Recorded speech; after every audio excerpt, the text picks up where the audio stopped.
warahmatullahi wabarakatuh. Assalamualaikum warahmatullahi wabarakatuh. Alhamdulillahirabbil alamin wa bihi nasta'inu ala umuri dunya waddin. Assalatu wassalamu ala asrofil anbiya'i wal mursalin wa ala alihi wa ashabihi ajma'in. Amma ba'du. Terima kasih kepada Bapak Saiful Rizal MPD yang telah menyelenggarakan acara ini. Terima kasih juga kepada Bapak Haji Umar, Bapak Joko Susilo, Bapak Ahmad Rosidi, Bapak Sukamdi, dan semua hadirin semuanya. Semoga acara ini bisa berjalan dengan lancar dari awal sampai akhir. Untuk mengawali acara ini, marilah kita buka acara ini dengan bacaan Ummul Kitab Al-Fatihah.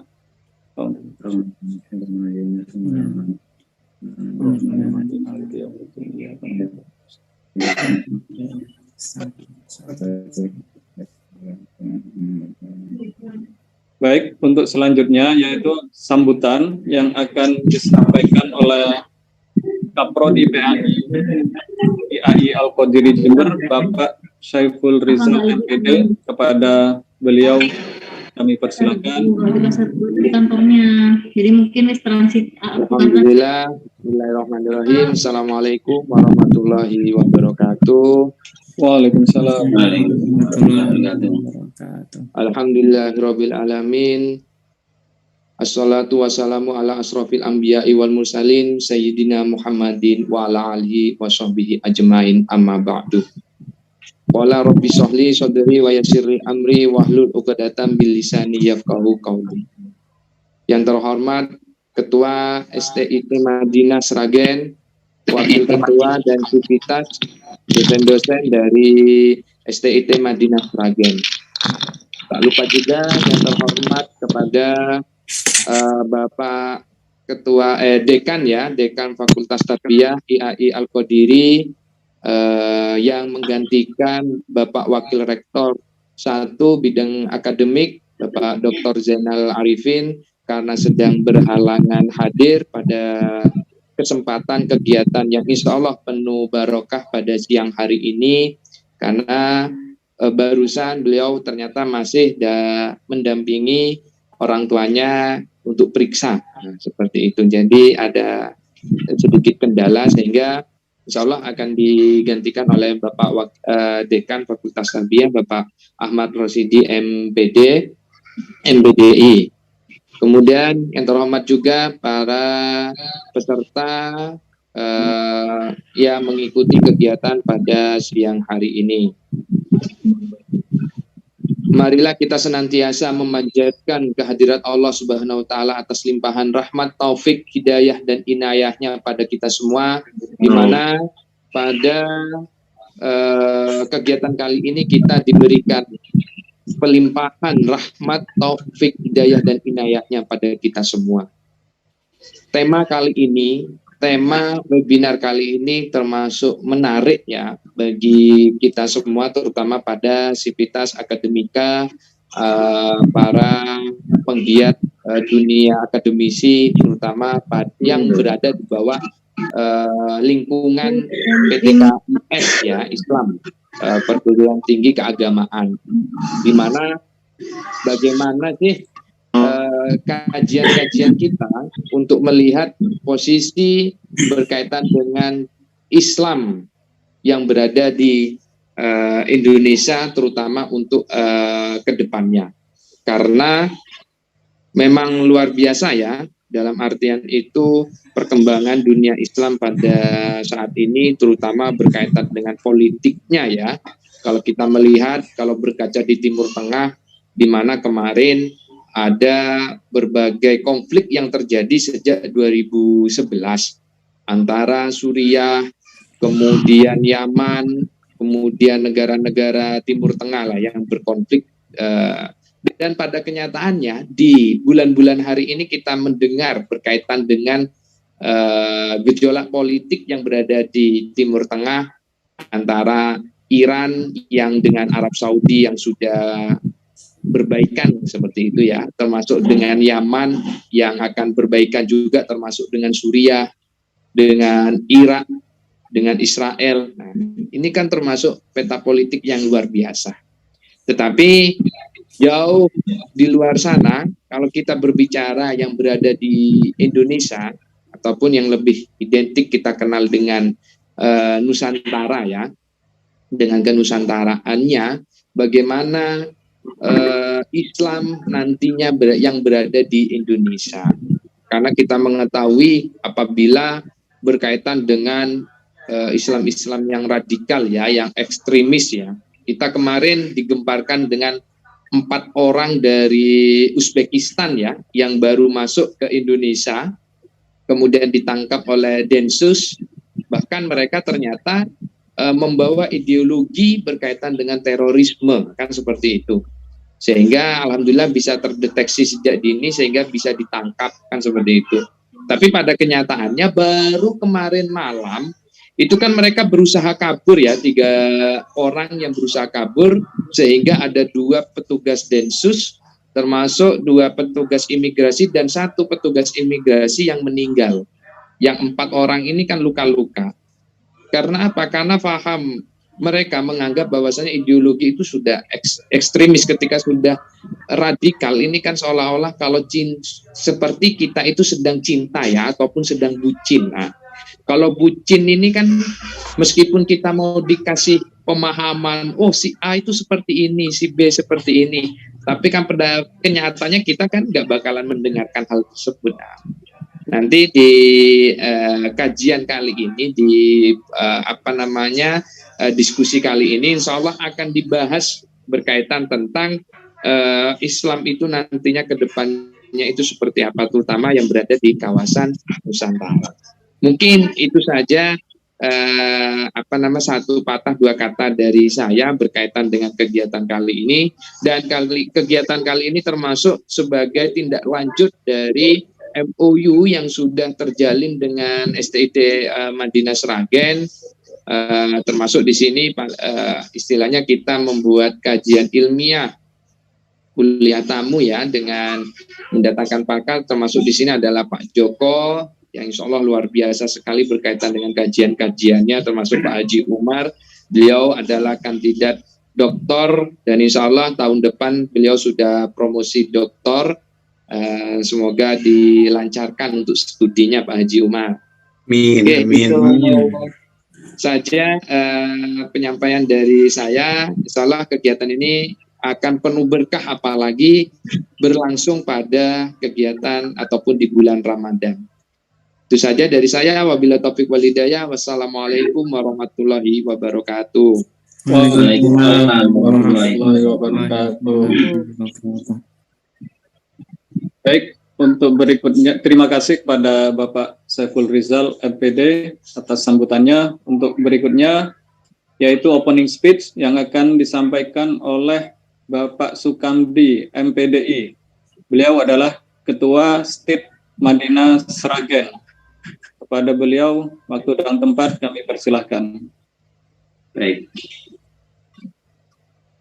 Bismillahirrahmanirrahim. Assalamualaikum warahmatullahi wabarakatuh. Waalaikumsalam warahmatullahi wabarakatuh. Alhamdulillah. Alhamdulillahi rabbil alamin. Wa bihi nasta'inu ala umuri waddin. Wa ala alihi wa ashabihi ajma'in. Amma ba'd. Yang kami muliakan, yang kami hormati, pimpinan beserta jajaran Institut Agama Islam Al-Qadiri Jember, yang kami hormati pimpinan STID Madinah Sragen beserta sivitasnya, yang kami hormati para narasumber yang hadir pada kesempatan kali ini, dan juga kepada para mahasiswa yang telah meluangkan waktunya untuk mengikuti webinar nasional ya, dengan tema Peradaban Islam di Nusantara. Mohon izin saya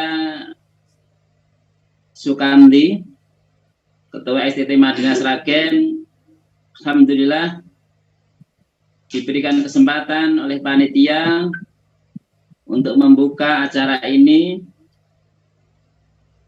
Yang pertama tentunya kami merasa bangga bahwa acara ini diadakan ya, merespon beberapa hari yang lalu kejadian warga negara asing yang berupaya untuk mengganggu kedamaian, ketentraman, bahkan kedaulatan NKRI, sehingga webinar kali ini sangat bagus untuk kita laksanakan dalam rangka merespon itu. Yang kedua, tema ini menurut pandangan kami adalah bahwa Islam, ya, peradaban Islam di Nusantara adalah satu langkah yang luar biasa bagaimana Islam masuk di Indonesia. Kalau kita melihat beberapa referensi ya, melalui para pedagang Gujarat, Arab, Persia, dan tentu mereka membawa Islam ini dengan kedamaian, dengan ketentraman, dengan penuh keikhlasan untuk mensiarkan Islam di Indonesia. Artinya apa? Mereka tulus ikhlas ya menyebarkan Islam ini di Nusantara ini dengan kesungguhan bahwa Islam ini akan diterima oleh masyarakat Indonesia. Dari sini kita dapat mengambil beberapa substansi. Yang pertama, bagaimana Islamisasi. Yang kedua adalah agama. Yang ketiga adalah akulturasi. Yang keempat adalah kebudayaan. Yang kelima adalah Nusantara itu sendiri. Islamisasi yang terjadi di Indonesia ini sungguh luar biasa. Kalau kita melihat ya, seperti tadi yang disampaikan oleh Kaprodi PAI, bagaimana Islam di luar sana yang begitu berkecamuk dengan beraneka ragamnya ya, peperangan ya, penindasan. Tetapi alhamdulillah Indonesia ini sungguh luar biasa ya, dengan dinamika ya, Islamisasi, akulturasi yang terjadi, bahkan kebudayaan sendiri di Indonesia yang begitu ragam, semuanya bisa hidup damai, tentram. Dan tentu ini menjadi bagian dari ikhtiar para pendahulu kita untuk mewujudkan negara Indonesia yang tentunya akan dicintai oleh rakyatnya. Oleh karenanya pada kesempatan kali ini tentu ya, kita sangat bangga bahwa Indonesia ya, yang dulunya ya, kalau kita melihat dari sejarah, backgroundnya adalah atau latar belakangnya adalah dianut oleh masyarakat sebagian Nusantara itu adalah agama Hindu, Buddha ya. Kemudian datangnya Islam ya,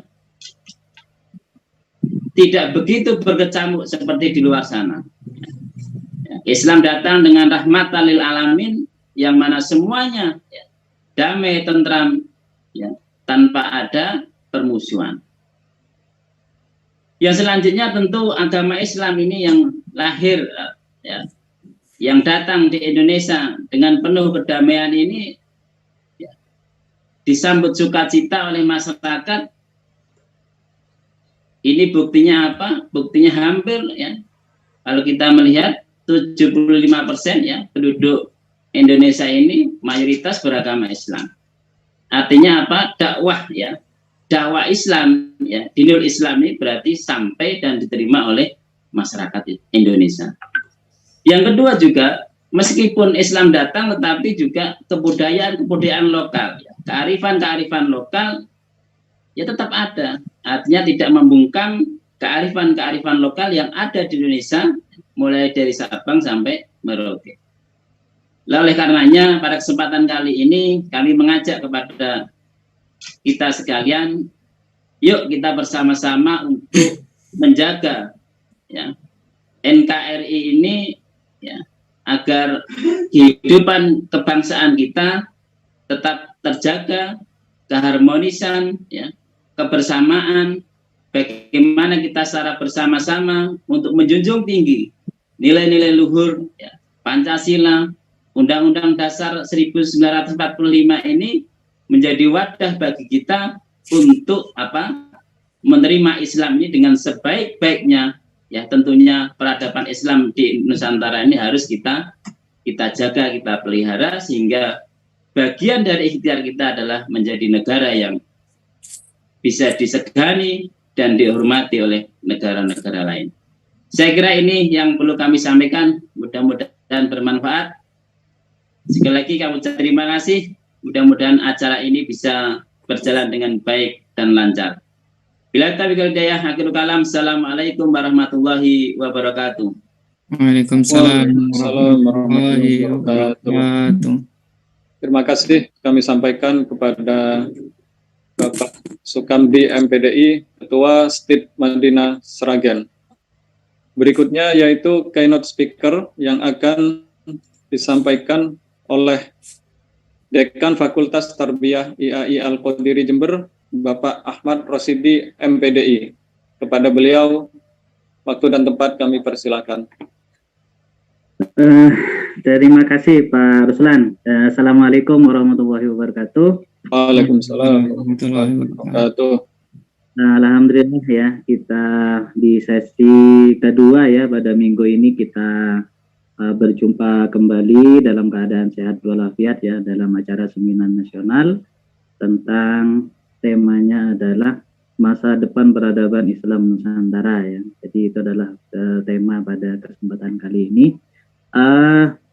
Yang saya hormati Pak Ketua, Pak Sukamdi, dan juga dosen DTPS Pak Joko Susilo, Kaprodi PAI, dan juga Pak Umar beserta teman-teman mahasiswa yang bergabung dalam acara pada kesempatan kali ini ya. Terima kasih banyak sudah bergabung bersama kami dalam pembahasan yang sangat-sangat menarik ya. Tentunya isu-isu yang ini ya, yang berkaitan dengan Islam Nusantara ini sangat-sangat menarik untuk dikaji ya. Karena kalau tidak salah Nabi itu pernah bersabda bahwa akan terpecah umatku menjadi 73 golongan ya. Jadi saya langsung saja ya Pak moderator ya. Iya, monggo. Monggo ya, siap. Ya. Jadi berdasarkan dari hadis Nabi tersebut, jadi umat Nabi Muhammad itu akan terpecah menjadi 73 golongan ya. Apakah Islam Nusantara itu masuk di sana ya atau tidak? Islam Nusantara itu masuk kategori yang ahlus sunnah wal yang mengikuti sunnah Nabi atau tidak? Mungkin nanti menarik untuk kita simak bersama-sama apa yang akan disampaikan oleh pemateri nanti ya, kedua pemateri. Jadi Islam di Indonesia itu seperti yang disampaikan oleh Pak Ketua tadi. Jadi Islam masuk ke Indonesia itu beda dengan Islam masuk ke Andalusia atau Spanyol ya. Islam masuk ke Indonesia itu melalui jalur yang enak ya, yang disampaikan tadi ya, melalui perdagangan ya. Setelah berdagang kok ada yang cocok ya, melihat perempuan-perempuan yang ada di pribumi kok ada yang cocok, akhirnya para saudagar itu nikah ya dengan orang pribumi ya. Jadi kan Islam masuk ke Indonesia itu secara damai ya. Beda ketika Islam masuk ke ke Andalusia atau Spanyol, itu kan pilihannya dua ya. Kalau kita belajar sejarah peradaban Islam ketika penaklukan ketika pertama kali masuk di Spanyol itu komandannya itu siapa ya? Lupa saya. Di belakang itu lautan, di depan itu musuh kita, silakan pilih. Ya terpaksa akhirnya orang-orang Islam pada waktu itu ya mau tidak mau maju ya, karena di belakang itu adalah lautan ya. Sehingga mungkin karena itu ya sampai sekarang, padahal kalau kita lihat sejarah di Andalusia atau di Spanyol itu kan masuk di termasuk kerajaan-kerajaan besar. Dinasti Umayyah II itu kan di Spanyol pusatnya. Ketika dinasti Abbasiyah runtuh, digantikan dinasti Abbasiyah, kemudian muncullah dinasti Umayyah II yang berpusat di Spanyol. Itu kan pusat peradaban Islam pada waktu itu ya. Cuma pada akhirnya peradaban Islam yang sangat maju itu hancur ya, sampai sekarang di Andalusia atau di Spanyol itu cuma meninggalkan sisa-sisa sejarah ya. Nah, dan itu juga sangat menarik yang disampaikan oleh Pak Sukamdi tadi. Mungkin itu adalah salah satu faktor ya, sehingga di Indonesia mayoritas penduduk yang ada di Indonesia itu adalah Muslim ya. Mungkin dari strategi dakwahnya itu berbeda dengan Islam masuk ke ke Andalusia dan lain sebagainya, sehingga sampai sekarang di Indonesia terbesar ya, termasuk salah satu terbesar umat Muslim di dunia ya, sampai antrinya berpuluh-puluh tahun bagi orang yang pengen haji. Jadi seperti itu mungkin yang dapat saya sampaikan. Sekali lagi terima kasih Pak Sukamdi sudah bergabung bersama kami, sudah meluangkan waktunya, dan juga kepada Bapak Joko Susilo, terima kasih ya. Bapak Ibu, mari kita simak bersama-sama ya pemaparan dari para pemateri, karena ini sangat-sangat menarik ya, sebagai tambahan wawasan kita yang berkaitan dengan Islam yang ada di Indonesia ini atau Islam yang ada di Nusantara ini ya. Jadi seperti itu, kurang lebihnya mohon maaf, saya akhiri kurang lebihnya. Assalamualaikum warahmatullahi wabarakatuh. Waalaikumsalam warahmatullahi wabarakatuh. Terima kasih kami sampaikan kepada Bapak Ahmad Rosidi, MPDI, selaku Dekan Fakultas Tarbiyah Institut Agama Islam Al-Qadiri, Jember. Berikutnya kita menginjak acara inti, yaitu webinar nasional tentang masa depan peradaban Islam di Indonesia. Untuk pemateri pertama akan disampaikan oleh Bapak Joko Susilo, SPDI MPD. Beliau lahir di Boyolali 17 Desember 1989. Alamatnya tinggal di daerah Ketintang, Cuwiring, Klaten.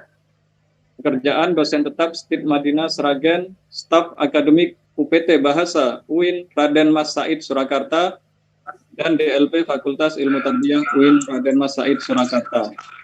Pendidikan terakhir magister, yaitu pendidikan bahasa Arab UIN Sunan Kalijaga Yogyakarta, S1 pendidikan bahasa Arab IAIN Surakarta, dan insya Allah sedang mau menempuh S3 ya, mohon doanya. Amin. Masuk kuliah yang pernah diampu bahasa Arab, ulumul Quran, ulumul hadis, hadis tarbawi, ilmu tasawuf, dan aswaja. Jurnal yang telah dipublis yaitu tahun 2022 ada 2 ya, dan 2021 ada 1, jadi ada 3 jurnal yang telah dipublis. Kemudian buku yang telah ditulis yaitu Pegangan Belajar Bahasa Arab Al-Istiqdad, penerbit UPT Bahasa UIN Raden Mas Said Surakarta.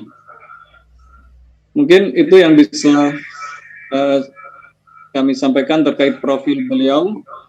Untuk mempersingkat acara, kita langsung kepada waktu dan tempat kami persilakan kepada Bapak Joko Susilo, SPDI MPDI, selaku dosen tetap dari STID Madinah Sragen.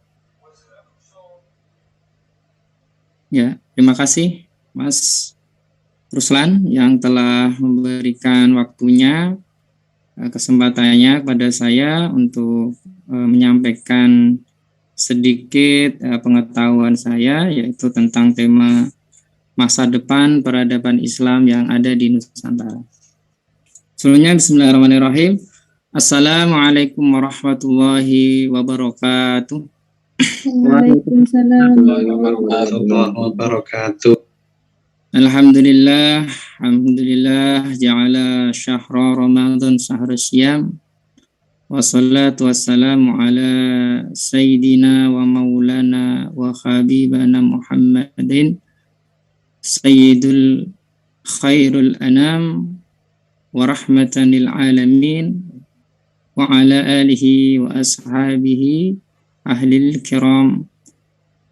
Alhamdulillah, puji syukur kita aturkan, ya, kita panjatkan yang pertama kepada Allah Subhanahu wa taala yang mana telah memberikan limpahan karunia nikmat, hidayah, inayah, iman dan Islam, sehingga pada momentum, ya, kesempatan yang sangat mulia ini, ya, di akhir 10 terakhir bulan Ramadan, ya, semoga amal kita semakin meningkat, ya, termasuk dengan salah satu webinar ini, ya, kita niatkan untuk diskusi, sharing dan tholabul ilmi, ya. Kalau saya ini sebenarnya kalau dalam istilah sholat itu saya ini bacaan iftitah saja, ya. Jadi nanti apa yang saya sampaikan ini materinya iftitah, pembuka, ya. Jadi nanti yang lebih komprehensif untuk bacaan suratnya, ya, kemudian ruku, sujud, rukunnya semuanya sampai salam ini nanti akan dibahas komprehensif oleh beliau Kiai Umar ini, masya Allah, ya, akan dikumpas nanti. Itu.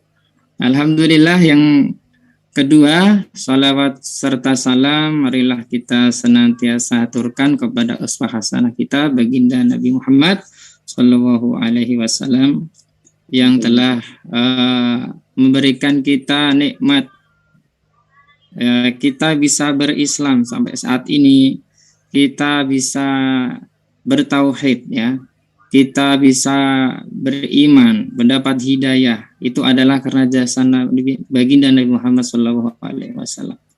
Maka dikatakan, ya, orang yang jauh dari rahmat, ya, itu adalah salah satunya ketika disebut nama baginda Nabi tidak mau menjawab, ya, tidak mau menjawab dengan sholawat.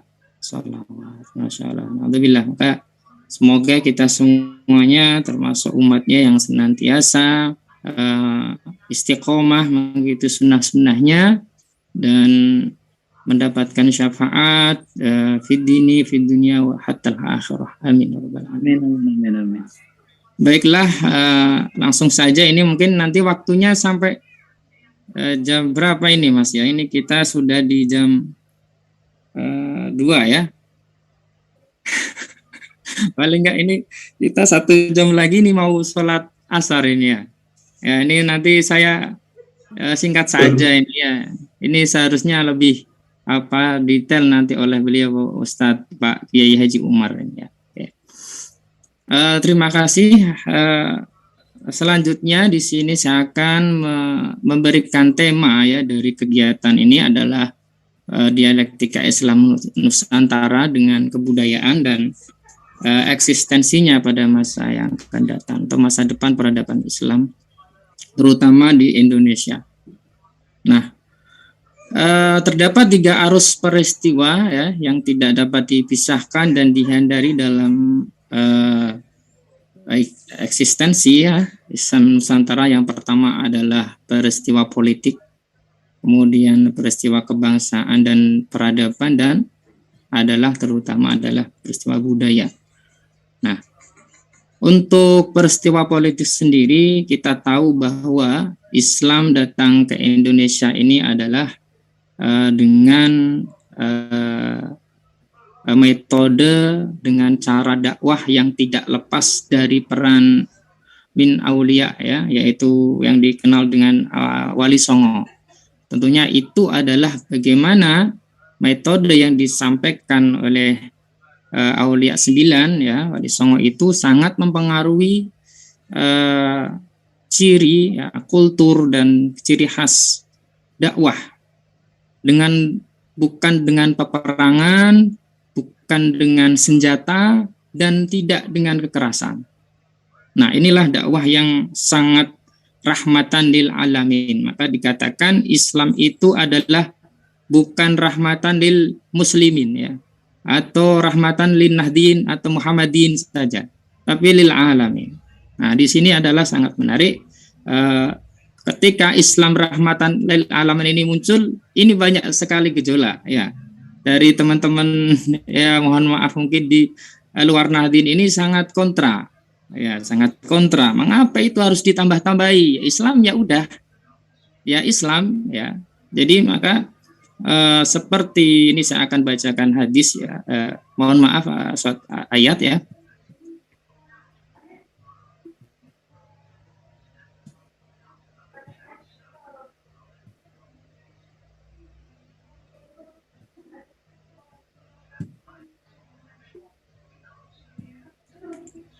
Ya, dalam surat Al-Maidah ya, yang a'udzubillahi minasyaitonirrajim, bismillahirrahmanirrahim. Al-yauma akmaltu lakum dinakum wa raditu lakum Islam madina. Sadaqallahul adzim. Ya, ini dikatakan ya, difirmankan Allah Subhanahu wa taala bahwa hari ini ya Allah telah menyempurnakan Islam sebagai agamamu ya, dan waraditu lakum Islam madina. Islam sudah sempurna dan Allah meridhoi ya Islam dina sebagai agama. Ya, maka di sini garis besarnya adalah Islam itu sudah paripurna. Ya. Maka mereka mengatakan Islam ini sudah final ya. Tidak perlu ditambah-tambahi lagi. Nah, sesuai dengan ayat tersebut itu sudah tepat sekali. Tapi di sini pengertian secara bahasa ya, secara konteks bahasa bahkan bukan berarti kita lahirnya Islam Nusantara itu bukan semata-mata menampilkan wajah Islam yang baru yang menyalahi ayat tersebut, yang menyalahi dari ajaran sunnah Rasulullah. Tidak. Tapi bagaimana corak budaya, ya, kultur budaya masyarakat yang ada di Jawa, yang ada di Nusantara ini adalah menjadi diislamisasi oleh para ulama. Dakwah dengan budaya, dakwah dengan pendekatan budaya, tidak dengan pendekatan secara mengkafirkan atau membid'ahkan atau mensyirikkan seperti itu. Maka inilah Islam Nusantara datang untuk menjawab bagaimana agar Islam yang ada di Indonesia ini bisa tumbuh ya, bisa tersebar, tersyiarkan dengan segala kekayaan budaya, nilai-nilai yang terkandung di dalamnya. Jadi tidak menyalahi konsep dasar dari Islam Nusantara. Yang pertama adalah tawasud, yang itu adalah moderat. Ya, tentu saja ini tawasud itu tidak lepas dari ajaran Rasulullah SAW ya. Kemudian adalah tasamuh, yaitu toleran, ya, toleransi dalam beragama. Kemudian adalah tawazun, yang ini adalah proporsional dalam memandang suatu hukum yang tentunya proporsional, tidak lepas dari Al-Quran dan Sunnah. Ya, inilah. Bisa dilanjut, Mas? Nah, ini adalah sebagai peristiwa politik konsepsi Islam Nusantara sungguhnya adalah mengilhami Piagam Madinah yang digagas oleh Nabi Muhammad SAW, yang memberikan mandat demokratis kepada masyarakat Yasrib ya, yang sekarang adalah Madinah. Dan implikasinya adalah kuatnya toleransi ya, dan sikap menjaga semangat kebangsaan dan keberagaman. Kemudian peristiwa politik dalam konsepsi Islam Nusantara yang erat relasinya dengan Jam'iyah Nahdlatul Ulama ya, tentunya tidak lepas karena ini adalah lahir dari embrio Nahdlatul Ulama sendiri yang melihat bagaimana kekacauan di negara-negara lain ya, Libya, Suriah, Irak, Baghdad, semuanya hancur. Karena apa? Adanya politik. Dan di mana didukung dengan kondisi bangsa mereka itu yang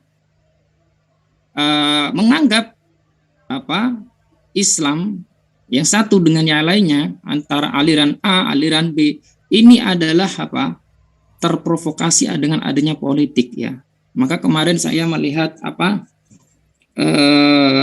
pernyataan langsung dari Presiden Trump ya, Donald Trump, yang menjadi mantan presiden Amerika ya setelah Clinton ya, itu mengatakan bahwa ternyata kehancuran pola-pandanya Timur Tengah itu karena ulahnya Amerika. Ini disadari sendiri dan dinyatakan sendiri oleh beliau. Karena apa? Karena adanya isu ya, diisukan bahwa adalah Bashar Assad ini adalah presiden yang dolim ya, pemimpin yang dolim yang tidak sesuai dengan ajaran Islam. Kemudian di Baghdad sendiri adalah adanya Saddam Hussein yang menciptakan senjata pemunah massal dan sebagainya. Ternyata ini semuanya tidak ada. Nah, ini adalah misi politik dari orang-orang Barat yang ingin menghancurkan Islam dan mengadu domba Islam.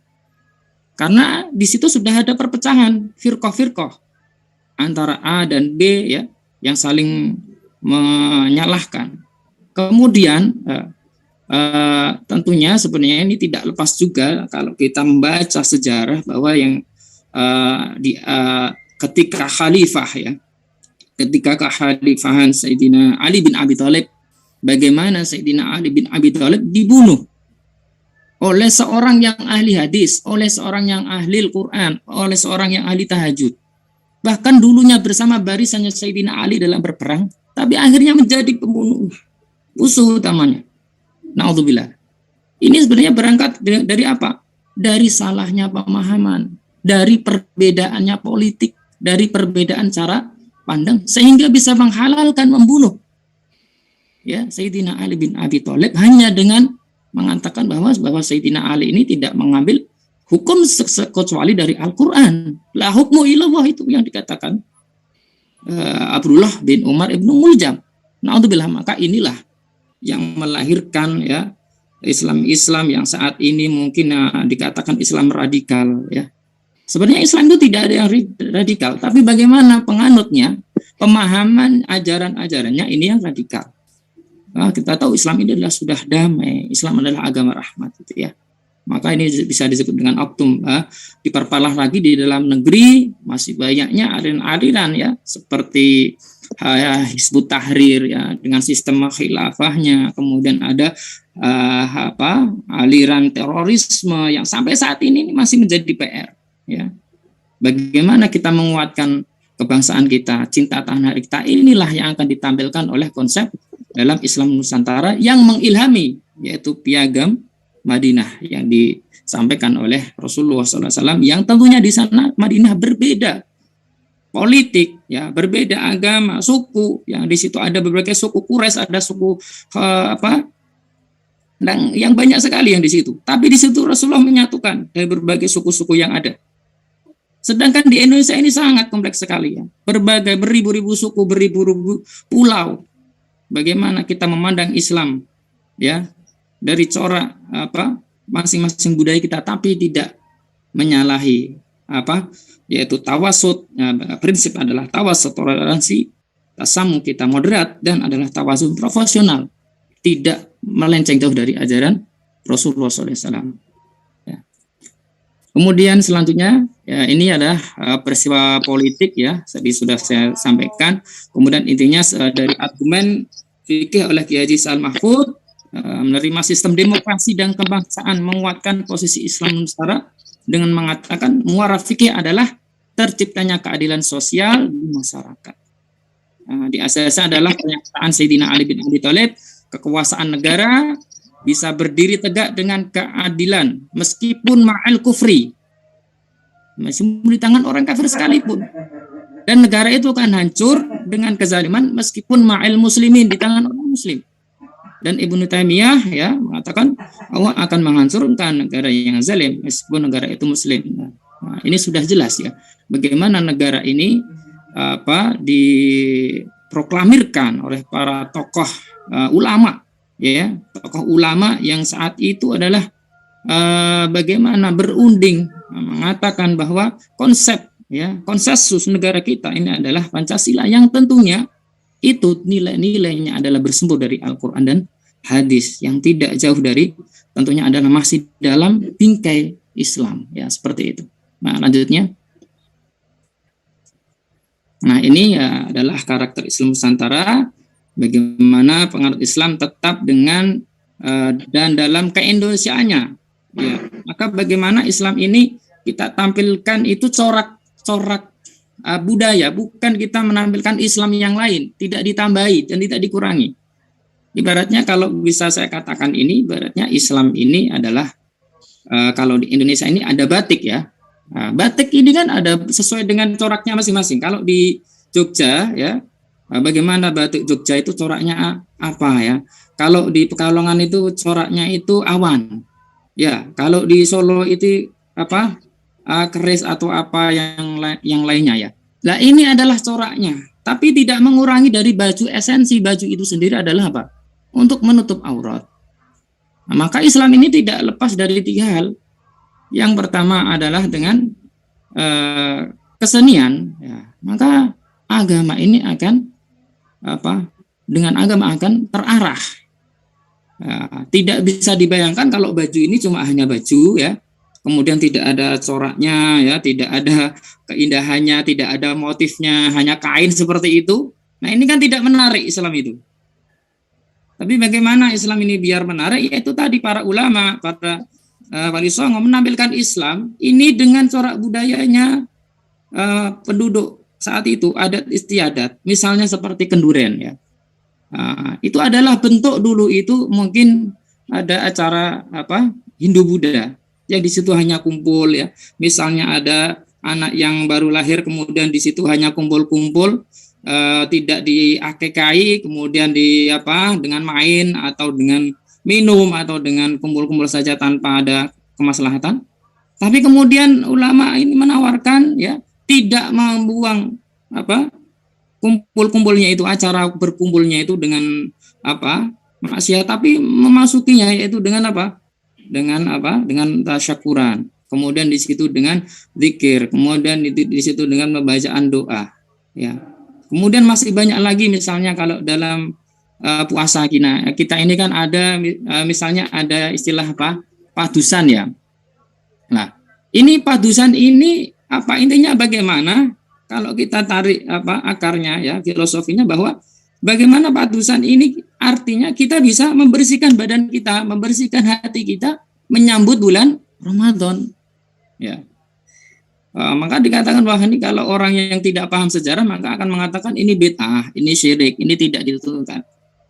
Tapi nilai-nilai padusan itu sendiri apa adalah memberikan makna bahwa kita harus bersih menyambut bulan Ramadan. Ini kita saling memaafkan. Jangan ada rasa apa di antara kita ini adalah permusuhan ya.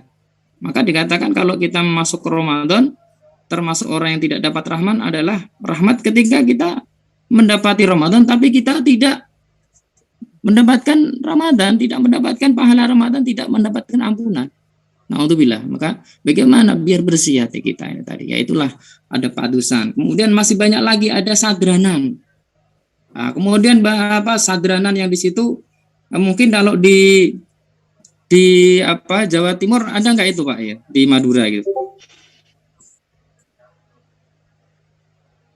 Sabranan itu Pak? Ya. Ada ya? Apa sabranan itu Pak? Seperti apa contohnya? Sadranan itu misalnya ketika itu adalah ada dari orang Jawa yang di situ itu ke makam. Jadi sebelum Ramadan biasanya 1 minggu sebelumnya atau beberapa hari sebelumnya itu diadakan bersih-bersih makam. Ada kemudian apa? Ada Pak Joko. Ada ya. Kemudian di situ bersih makam, kemudian di situ adalah acara mendoakan leluhur, kemudian diisi tausiah. Ini corak Islam Nusantara, karakter Islam Nusantara. Ya, bukan berarti melenceng dari ajaran Islam. Tentunya ini sangat dianjurkan dalam Islam. Bagaimana membersihkan makam itu kebersihan dari sebagian dari iman kan gitu. Jangan sampai makam ini sudah bertahun-tahun tidak pernah disentuh ya. Tidak pernah diziarahi kan gitu. Itu adalah nilai-nilai yang ada. Kemudian di situ mendoakan leluhur. Bagaimana Rasulullah mengatakan kita ya mendoakan sesama muslim itu sangat dianjurkan, apalagi anak. Seorang anak yang soleh dikatakan orang lain ini kalau bukan anaknya doa itu nggak diterima. Loh, gimana nanti kalau orang yang nggak punya anak kan gitu? Gimana nanti kalau ada orang yang anaknya mohon maaf naudzubillah itu tidak birrul walidain ya. Lihat siapa yang mendoakan. Nah itulah. Ya, maka di sinilah pentingnya kita itu mendalami bagaimana kultur budaya yang tidak lepas dari ajaran Islam. Bahkan ketika kita mendoakan orang yang lain pun sangat dianjurkan dalam Islam. Ketika khotib berkhutbah, Allahumma fir lil muslimin al muslimat dan seterusnya, itu kan mendoakan umat Islam. Ya itulah, maka itulah ajaran Islam yang sangat komprehensif mungkin ya. Maka ketika ada saudara kita yang tidak sepemahaman, tadi dikatakan Ustadz bahwa Islam ini akan terpecah ya menjadi 73 golongan. Lah apakah kita Islam Nusantara ini posisinya apakah sesuai dengan manhajnya Rasulullah ya atau tidak? Nah, maka kalau menjawab seperti itu sudah jelas sekali bahwa Islam Nusantara ini adalah berasal dari yaitu Sunni. Nah, di Indonesia adalah madhabnya Syafi'iyah. Ya, lebih ke Sunni Syafi'iyah, kemudian Ahlus Sunnah wal Jamaah yang mengikuti madhab Syafi'iyah, kemudian akidah Sunnah wal Jamaah dengan Asy'ariyah. Ini sudah sangat jelas sekali. Nah, mengakui adanya Khalifah 4 ya. Kemudian ijma ulama, kemudian ada secara hukum fikih adalah qiyas dengan berijtihad dan lain sebagainya. Ini kan semuanya sudah diajarkan Rasulullah ya. Nah, maka insya Allah ini sudah sangat termasuk ini Pak kalau Sunnah wal Jamaah ya. Selanjutnya silakan. Maka di sini ya banyak sekali ulama-ulama yang dari Jawa ya. Di situ ada Syekh Yusuf Makassar ya. Masya Allah, ini adalah bagaimana ulama-ulama Indonesia dahulu seperti Ahmad Khatib Al-Jawi Al-Minangkabawi ya. Syekh Muhammad Nur Al-Jawi Al-Fatani yang sekarang masuk ke Thailand dan lainnya. Ini adalah ulama-ulama Nusantara yang mempunyai karangan-karangan keilmuan, kitab-kitab yang dikaji oleh orang-orang Arab. Bahkan dikatakan saat itu imam besar mufti itu adalah salah satunya dari Nusantara, dari Indonesia ya. Seperti Imam Nawawi Al-Bantani yaitu. Maka bagaimana konsep ya adalah lahirnya Islam Nusantara mengilhami dari ulama-ulama terdahulu ya, tidak lepas dari ulama-ulama amin aulia ya, terdahulu ya itu ya. Jadi sangat relevan sekali bagaimana Islam Nusantara ini sangat relevan kebudayaan ini dengan Islam ya. Tidak bisa akan dipisahkan gitu. Kemudian oleh karena itu Islam Nusantara bukan agama baru ya. Sebagaimana dikhawatirkan beberapa kalangan yang sudah jenuh dengan konflik ya, si Wahabi ya. Islam Nusantara bukan aliran baru ya, seperti ketakutan beberapa orang yang telah masuk dalam pusaran pertentangan jil dan anti jil ya. Maka Islam Nusantara adalah Islam yang ada di Asia Tenggara termasuk Indonesia, dan demikian pula Islam Nusantara adalah berdiaspora sejak dulu ya. Sebagaimana kebudayaan Islam Nusantara ya muncul ketika istilah yaitu Islam Nusantara sebagai Islam bahari, yaitu Islam sehari-hari, Islam dan menjadi Islam model ya. Maka di sini Islam bahari itu adalah petara keislaman yang diwarisi dari gaya hidup masyarakat bahari atau masyarakat maritim yang bisa berhubungan dengan para pendatang baru dari berbagai pulau ya. Selanjutnya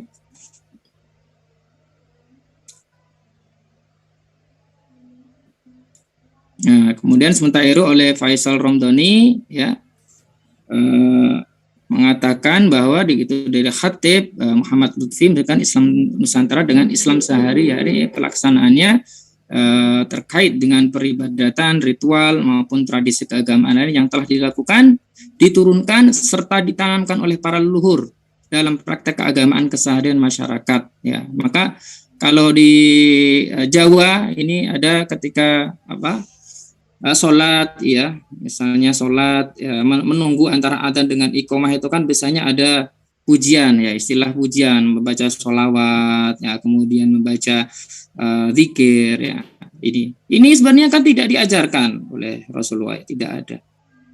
Tapi bagaimana kita menyikapi ini ya, apakah ini bid'ah ya? Kalau semuanya kita anggap bid'ah ya, kalau semuanya yang tidak ada Rasulullah bid'ah, ini akan akan menjadi kita Islam yang kaku ya, Islam yang akan menjadi Islam yang sangat tidak berkemajuan, tidak modern dan tidak berkembang. Maka bagaimana menyikapi itu? Maka banyak sekali amalia sahabat yang di situ Rasulullah SAW tidak mengajarkan secara langsung tapi membenarkan. Ya, itu ada salah satu sahabat yang ketika dia itu baca, ya, ketika setiap sholat menjadi imam, dia itu selalu baca surat Al-Ikhlas. Setiap baca Fatihah kemudian Al-Ikhlas.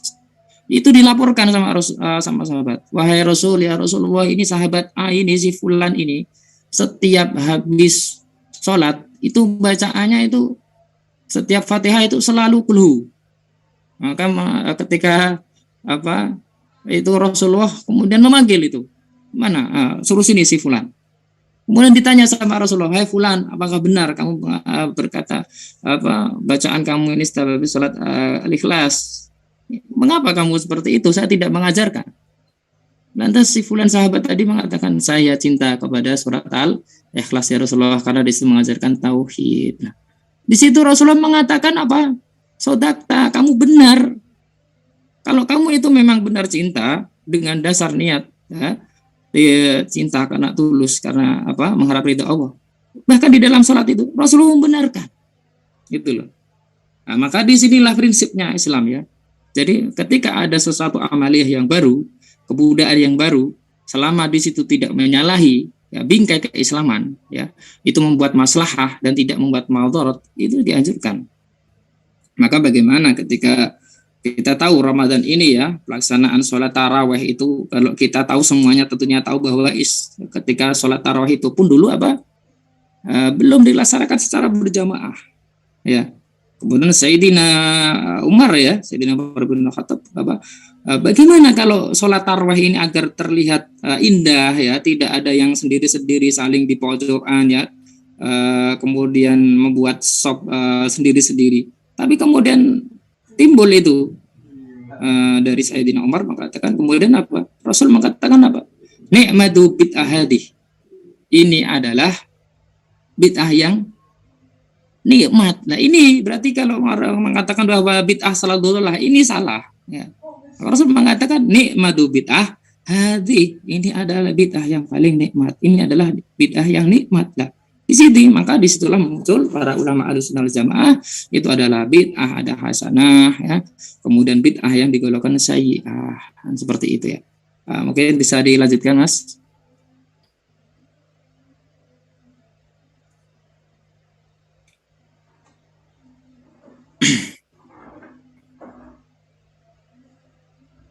Ya, menurut Kiai Haji Musa Bisri, Islam yang selama ini ada orang Nusantara ini ternyata unik dan menarik, ya. Setelah maraknya fenomena keberagaman kelompok di luar yang menamakan diri Muslim dan membawa bendera Islam, namun merasa menggelisahkan dunia. Ya, bagaimana munculnya peperangan, ya, menghalalkan darah sesama Muslim, ya, yang tidak sesuai dengan kelompoknya. Ya, inilah berawal dari munculnya Islam Nusantara. Kemudian bagaimana posisi Islam yang disebut rahmatan lil alamin, Islam yang ramah, yang damai dan teduh, ya, mendapatkan jawaban dari perilaku keislaman kita yang ada di Nusantara. Maka Islam Nusantara ini bisa jadi menjadi role model, bukan hanya di Indonesia tapi di dunia, ya. Ya, di dunia bagaimana mendatangkan keislaman ini yang rahmah, damai, teduh, ya, dengan tidak mengangkat senjata dengan peperangan, seperti itu. Sudah saya sampaikan tadi adalah proses, yaitu prinsip adalah tasamuh, adanya toleransi, tawasud moderat, dan tawazun adalah proporsional, ya. Kemudian Mas langsung saja. Nah, ini adalah setelah kita tahu bagaimana konsepsi Islam, ya, Nusantara itu, bagaimana apakah peradaban Islam di Indonesia ini, ya, masa depan peradaban Islam di Indonesia ini akan seperti apa? Bagaimana sikap kita? Bagaimana kita mensikapi dengan berbagai aliran yang ada di Indonesia? Mungkin Indonesia ini banyak sekali, ya, aliran-aliran, ya. Maka sangat kompleks sekali bagaimana sikap kita. Ada berbagai paham, ya. Bagaimana masa depan? Ya, semuanya ini tergantung kembali kepada kita. Nah, selanjutnya silakan. Ya, yang pertama adalah bersikap adil, sebetulnya, ya. Sebagaimana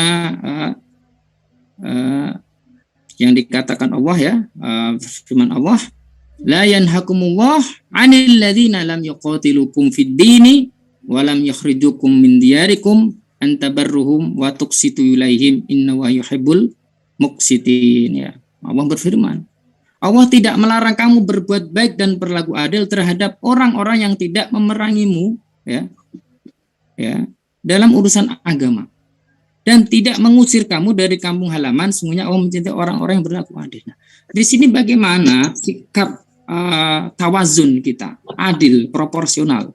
Ketika ada orang yang beda pemahaman dengan kita, ya, berbeda misalnya kaifiyah sholat, ya, berbeda dengan cara bagaimana bacaan sholat. Nah, ini bagaimana kita tetap adil terhadap mereka, ya. Kita perlakukan sama seperti kita memperlakukan diri kita. Jadi jangan sampai kita memandang orang lain yang itu berbeda aliran, itu kita mohon maaf, mungkin kita hina. Maka kata Allah, yashar qaumun min qaumin asa yakunu khairan minhum. Janganlah kita saling memaki, saling mencaci orang yang kelompok yang berbeda dengan kita. Kita harus bersikap adil. Ya, itu ya. Kita bersikap adil, tetap kita bergaul seperti biasanya. Jangan sampai muncul itu tadi firqah yang saling menjatuhkan. Lah ini embrio yang akan menumbuhkan Islam radikal.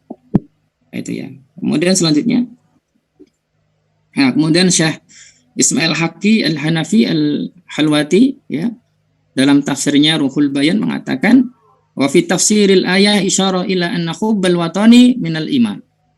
Wa kana Rasulullah sallallahu alaihi wasallam yaqulu katsiran al-watana al-watan fa haqqu Allah subhanahu wa ta'ala qala Umar radhiyallahu anhu laula hubbul watani la harabu baladu su'i fabi hubbil autani umirat buldan. Ya, artinya di dalam tafsir Quran surat Al-Qasas ayat 85 terdapat suatu petunjuk atau isyarat bahwa cinta tanah air sebagian dari iman. Nah, inilah maka jargon yang selalu ulama-ulama ya mengatakan al-hubbul watan minal iman. Ya. Sebagaimana Rasulullah dalam perjalanan hijrahnya menuju Madinah banyak sekali menyebut kata tanah air.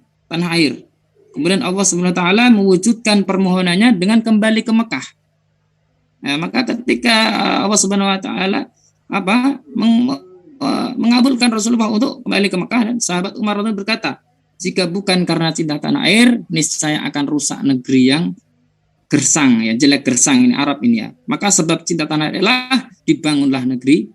Masya Allah, ini bagaimanapun kondisi ya, kita ini terlahir tidak bisa request saya harus dari negeri Arab. Bagaimana saya ini dilahirkan dari negeri Mekah atau Madinah saja, ya Allah, tidak bisa request. Maka inilah ajaran Rasulullah, kita mencintai, kita tidak bisa memilih kita dilahirkan di mana, ya, kita orang tua siapa, ya, kita tidak bisa memilih. Nah, maka ketika kita cinta tanah air, sama aja mengilhami Rasulullah SAW. Ya. Selanjutnya, kemudian surat Al-Hujurat, a'udzubillahi minasyaitonirrajim, ya ayuhan nasu inna khalaqnakum min dzakarin wa untha wa ja'alnakum syu'uban wa qabaila lita'arafu inna akramakum indallahi atqakum innallaha alimun khabir. Artinya, wahai manusia, sungguh kami telah menciptakan kamu ini berbangsa-bangsa dari laki-laki, perempuan. Ya, kemudian jadikan berbangsa, bersuku agar kamu lita'arafu, saling mengenal. Nah, maka kuncinya ya Islam yang moderat, Islam yang tasamu ini adalah ta'aruf, mengenal. Ya, maka disinilah krisis saling mengenal ya. Maka ketika antara ada firqah A, B, C, ini sudah menjas dulu, sudah menjustifikasi. Wah, ini tidak sama seperti saya, ini sesat. Nah, ini tidak saling mengenal. Padahal kuncinya adalah li ta'arufu. Kalau sudah kita mengenal, maka akan timbul tarohum, yaitu saling mencintai, menyayangi. Ya kan? Kalau sudah kenal, maka sayang. Ya kan? Maka dikatakan tak kenal maka tak sayang, kan gitu. Nah, maka inilah proses bagaimana umat Islam bisa saling bertaruh. Ketika ada ajaran yang tidak sesuai, kita adalah tabayun, tarohum, kemudian tawazun itu tadi. Nah, kemudian ada lagi ya dari tanah air ya. An Anasin an Nabi sallallahu alaihi wasallam kana idza qadima min safari fa nadhara ila juduratil Madinah aw du'a naqatahu wa in kana ala dabbatin harakaha min hubbiha Fil hadis dalalatun ala fadlil Madinah wa ala masru'iyyah hubbil watani wal hinani ilaihi. Ya, diriwayatkan dari sahabat Anas bahwa Nabi SAW ketika kembali dari bepergian dan melihat dinding-dinding Madinah, beliau mempercepat laju untanya. Apabila beliau menunggangi unta, maka beliau menggerakkannya untuk mempercepat karena kecintaan beliau kepada Madinah. Ya, ini adalah hadis Bukhari, Ibnu Hibban dan Tirmidzi. Ya, kemudian maka ini sudah ada di penghujung materi ya Mas ya ini ya. Maka di sini saya ingin memberikan suatu semacam kuis ya di sini yang mungkin penutupnya. Di sini adalah pilihlah 6 di antara sikap yang menurut Anda sangat relevan dengan sikap Anda terkait toleransi ini ya. Ini ada mahasiswanya nggak ini, Mas? Saya mau bertanya kepada salah satu mahasiswa, bisa nggak ini? Ada mahasiswanya. Ya, ini mahasiswanya pada tidur atau gimana? Ya, insya Allah ini mendengarkan kajian ini sampai tidur ya, karena ibadah ini kan memang termasuk tidur itu ibadah ya Ustadz Umar ya. Ini kalau diniatkan ibadah ini menjadi ibadah ini ya. Daripada mendengarkan ceramah saya mending tidur ya, betul juga. Langsung masuk ke mimpi itu, Pak. Iya, Masya Allah. Mungkin ini bisa ditunjukkan salah satu mahasiswanya ini, Mas. Mas Usnadi. Mas Usnadi ya. Ada Usnadi, ada Siti Mabrurah Aliyah, Faisal. Kalau Umi Hayah ini sudah lulus ini. Oh gitu. Baru selesai ujian ini malah. Alhamdulillah. Alfa mabruk ya. Semoga ilmunya barokah ini ya, Mbak. Siapa? Umi ya? Ya, Umi Hayah. Ya, ini setelah ijazah ini ijabsah ini Ustaz ini biasanya ini. Masya Allah. Kalau fotonya sudah sama anaknya, Pak. Oh. Masya Allah. Berarti ijabsah dulu baru ijazah ya. Masya Allah. Barakallah, semangatnya thalabul ilmi luar biasa ini. Ya mungkin monggo siapa ini sebelum saya akhiri ya. Nanti insya Allah akan dilanjutkan yang lebih jelas, lugas lagi dan komprehensif oleh Kiai Umar ini ya, Kiai Haji Umar ini ya. Oke. Ya di sini saya menampilkan ada 6 sikap. Yang pertama adalah terkait menurut Anda sangat sesuai dengan sikap Anda terkait toleransi. Ya. Yang pertama adalah saya bersedia bergabung usaha dengan penganut agama lain. Ya. Kemudian sebaiknya kita tidak membantu penganut agama lain ketika warga berbeda agama di lingkungan saya menyiapkan perayaan hari besar agama mereka.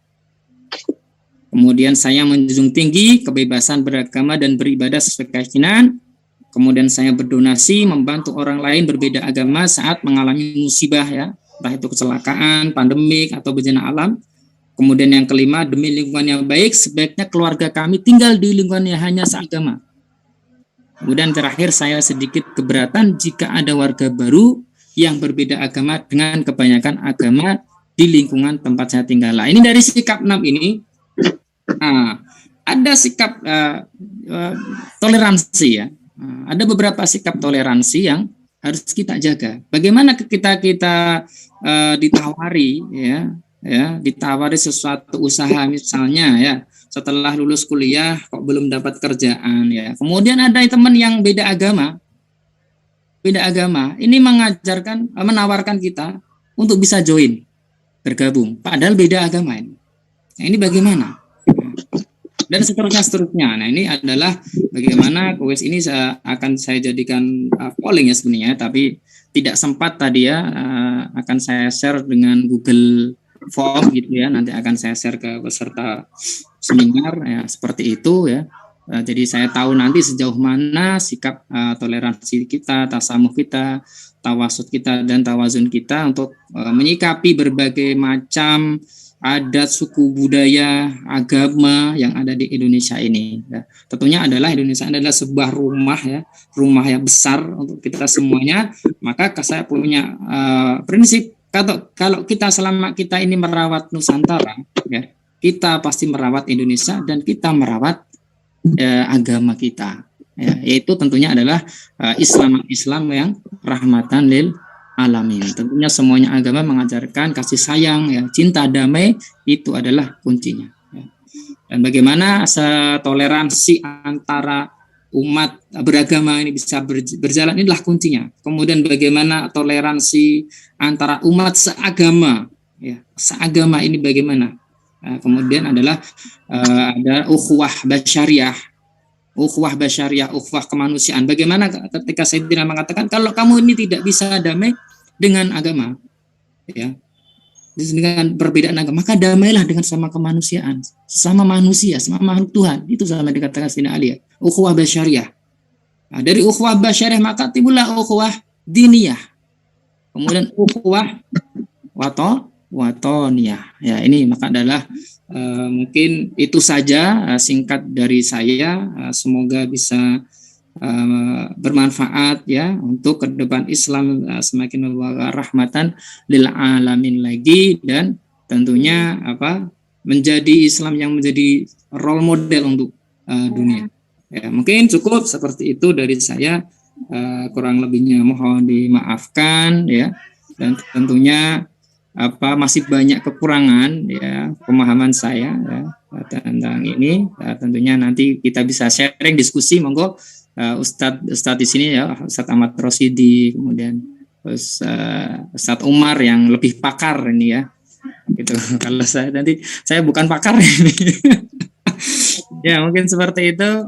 Syukran katsiran ala husni ihtimamikum wal afu minkum. Wallahu muwaffiq ila aqwamit thoriq wa ma taufiqi illa billah, ani tawakkaltu wa ilaihi unib. Wassalamualaikum warahmatullahi wabarakatuh. Waalaikumsalam warahmatullahi wabarakatuh. Terima kasih kepada Bapak Joko Susilo atas materi yang disampaikan.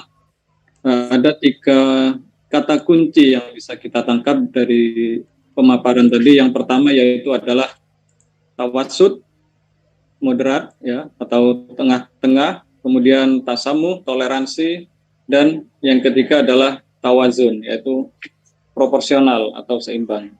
Baik, terima kasih. Untuk mempersingkat acara, kita lanjutkan ke narasumber kedua, yaitu yang akan disampaikan oleh Bapak Haji Muhammad Umar Hasibullah, MPDI, dosen tetap program studi PAI Institut Agama Islam Al-Qadiri Jember.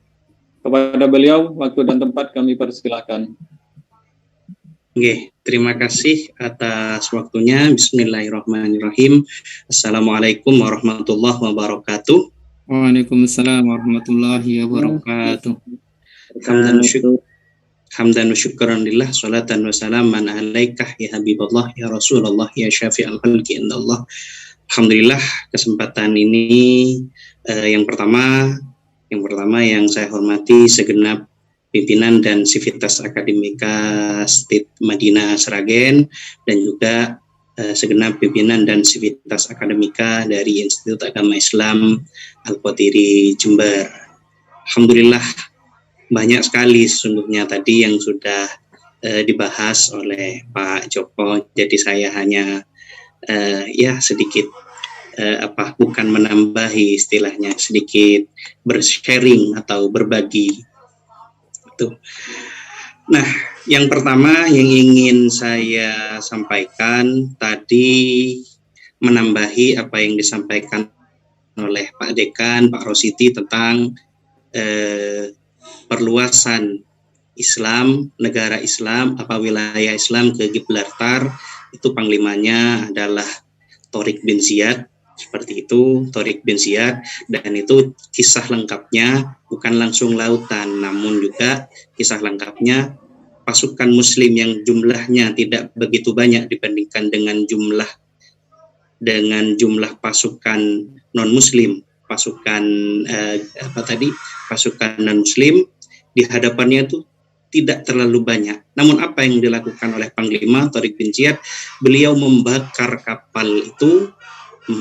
kapalnya. Akhirnya apa? Kita sudah tidak bisa pulang, jalan kita hanya ada di depan. Sehingga apa yang terjadi? Yaitulah dengan motivasi, dengan pekikan takbir, maka umat Islam diberikan kemenangan. Namun dalam peperangan itu ada asas dalam peperangan di Islam, ada 3 dalam perluasan wilayah itu. Sebelum peperangan ada 3 cara. Ini di materi saya yang agak ke belakang, tapi nyambung aja dulu. Kita jadi agak mengalir ini. Itu. Jadi yang pertama yaitu tentang di jalan damai, terus jangan dipindah dulu Mas Ruslan. Nggih. Nah, dengan jalan damai dan juga dengan membayar ukti, baru yang ketiga itu adalah perang. Perang sekalipun itu ada aturannya. Yang pertama, tidak boleh membunuh orang tua, anak kecil, tidak boleh merusak bangunan, tidak boleh merusak tumbuh-tumbuhan, tidak boleh membunuh hewan dan yang lain-lainnya. Itu gambaran awal. Dan juga tadi disampaikan oleh Bapak Saiful Rizal bahwa memang karena ini masuk 10 hari terakhir Ramadan, dan ini juga budaya lokal, budaya lokal. Nah, kita ini ada budaya, kalau di daerah Madura ini biasanya kan ada budaya, kalau bahasanya itu teratur gitu itu. Jadi kita membawa bingkisan kepada saudara, kepada apa. Nah, itu yang sedang saya jalani itu saat ini itu. Jadi sebentar lagi, jadi saya tidak terlalu banyak, jadi mungkin hanya 10 sampai 15 menit saja. Jadi nanti akan kita perdalam dengan diskusi. Itu selanjutnya, next Pak Ruslan, silakan. Oke. Pertama, kita yang akan kita bahas, judul yang akan kita bahas dalam tema saat ini adalah Islam Peradaban Masa Depan. Islam Peradaban Masa Depan. Nah, dalam kesempatan ini sebagai pemula, sebagai hantaran awal, saya akan menyampaikan apa yang disampaikan oleh R. Gibb dalam bukunya Whether Islam, menyatakan Islam is indeed much more than a system of theology. It is a complete civilization. Islam sesungguhnya lebih dari sekedar agama. Ia adalah suatu peradaban yang sempurna. Karena itu menarik bagaimana sih Islam ini dalam mewarnai atau membangun peradaban sehingga akan muncul peradaban yang Islami. Pertama yang akan kita bahas tentang apa sih peradaban itu. Ada peradaban, ada kebudayaan. Kalau kebudayaan dalam bahasa Arab itu disebut as-saqafah, dalam bahasa Inggris disebut dengan culture. Sedangkan yang artinya adalah budi atau akal. Artinya ada unsur cipta, rasa, dan karsa. Hasil dari ketiga unsur budi itulah yang disebut dengan kebudayaan. Sedangkan peradaban, jadi peradaban dalam bahasa Arab yang disebut dengan al-hadarah, dalam bahasa Inggris disebut dengan civilization. Jadi peradaban merupakan suatu kebudayaan yang lebih luas, tinggi dan indah seperti seni. Namun juga lebih kepada teknologi, sistem kedengaraan dan lain-lain. Itu. Jadi kalau budaya tadi lebih kepada cipta, rasa dan karsa, lebih kepada seni, tapi kalau peradaban lebih luas lagi. Seni juga ada, namun juga teknologi, politik, sistem kenegaraan, dan yang lain-lain. Itu yang akan kita diskusikan pada hari ini. Next. Nah, apa saja mempengaruhi perkembangan peradaban. Yang pertama adalah faktor alam, yaitu seperti tempat, tata letak bumi, iklim. Ini mempunyai pengaruh yang besar terhadap pembentukan peradaban. Yang kedua adalah faktor kebiasaan. Apabila diperhatikan, kebiasaan-kebiasaan masyarakat dunia akan dijumpai perilaku-perilaku di suatu masyarakat lain itu dilarang, di tempat lain itu tidak dilarang. Itu jadi faktor pembiasaan, faktor pembiasaan. Jadi ada beberapa hal di satu tempat itu dilarang, di tempat lain itu tidak, sangat tidak dilarang. Tuh, selanjutnya faktor pelapisan sosial, faktor ideologi, dan faktor ilmu pengetahuan dan teknologi. Itu faktor-faktor yang mempengaruhi perkembangan peradaban. Selanjutnya, next.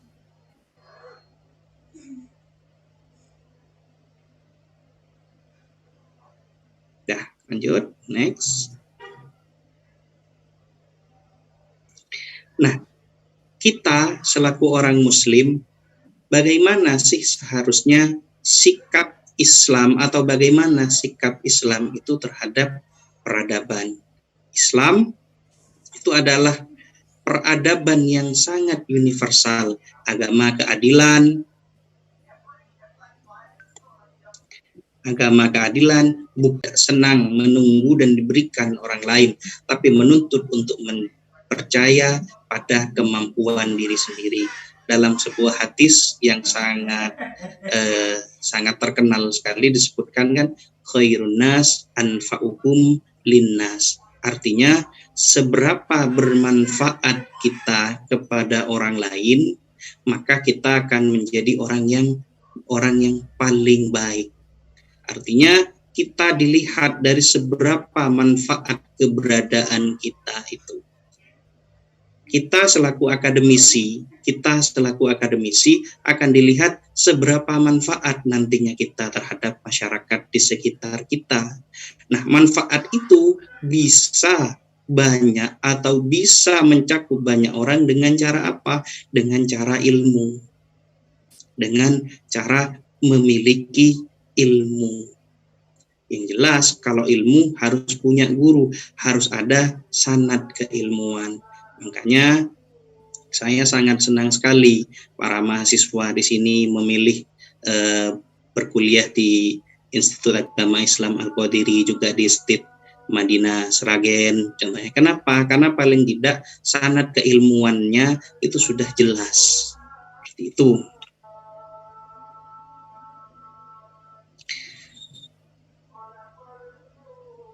Nah, selanjutnya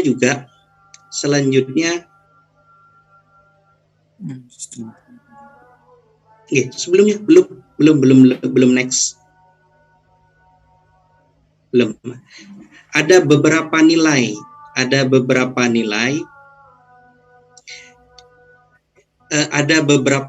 yang harus kita pegang dalam membangun peradaban ini.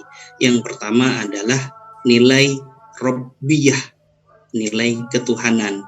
Sistem dan tata nilai Islam itu didasarkan pada petunjuk Allah sebagaimana yang ada di dalam Al-Qur'an dan hadis yang dibawakan oleh Rasul.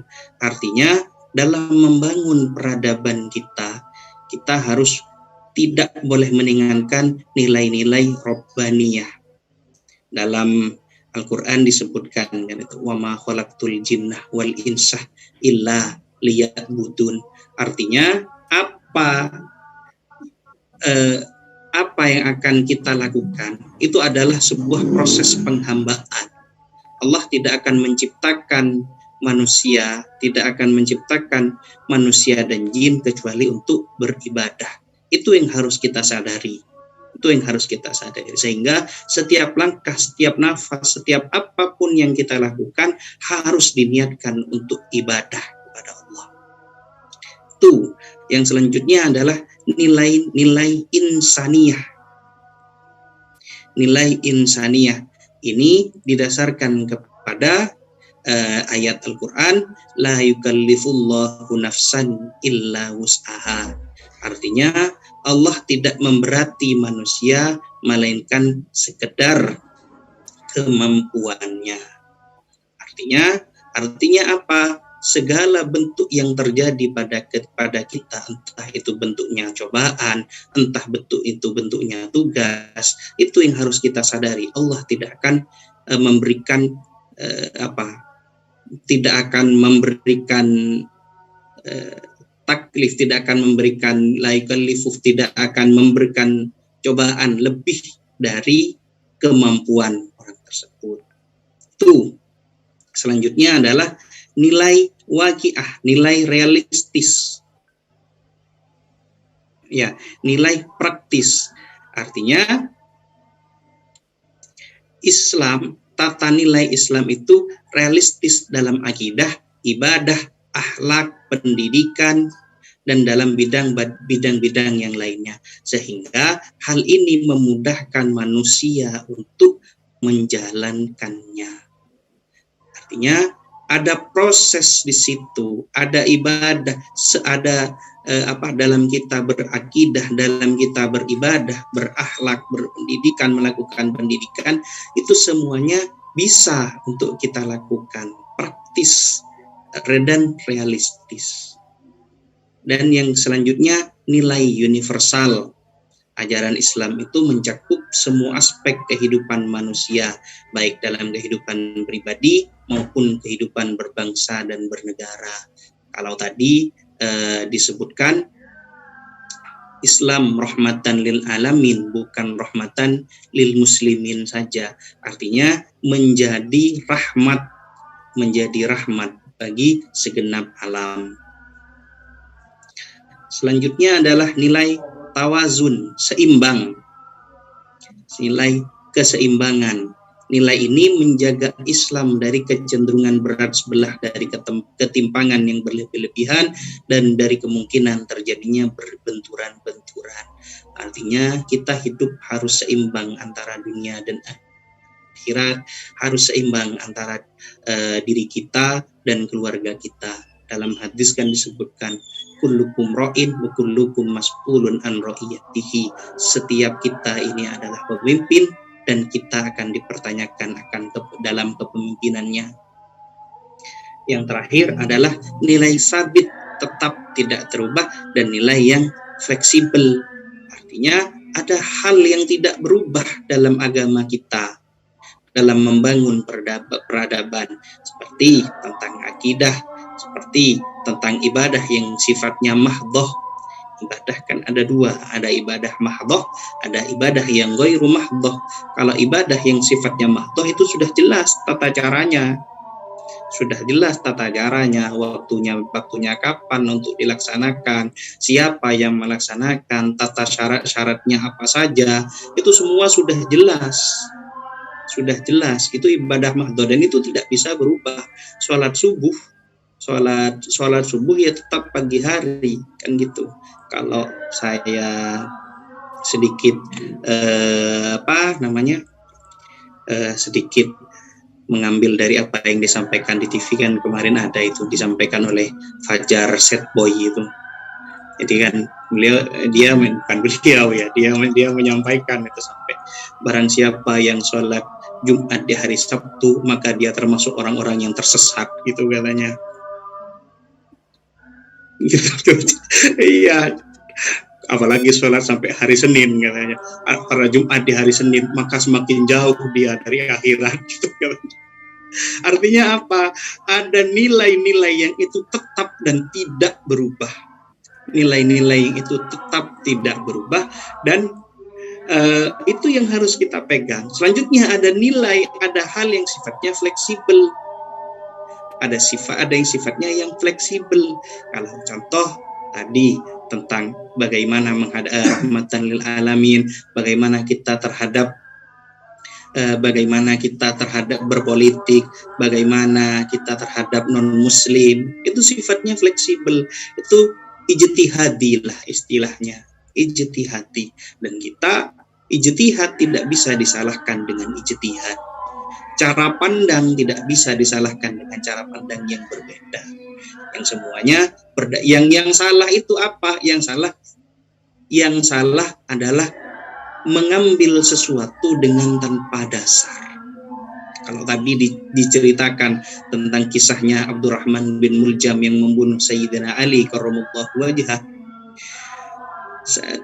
Abdurrahman bin Muljam ini seorang hafid dan ahli hadis. Namun apa yang terjadi?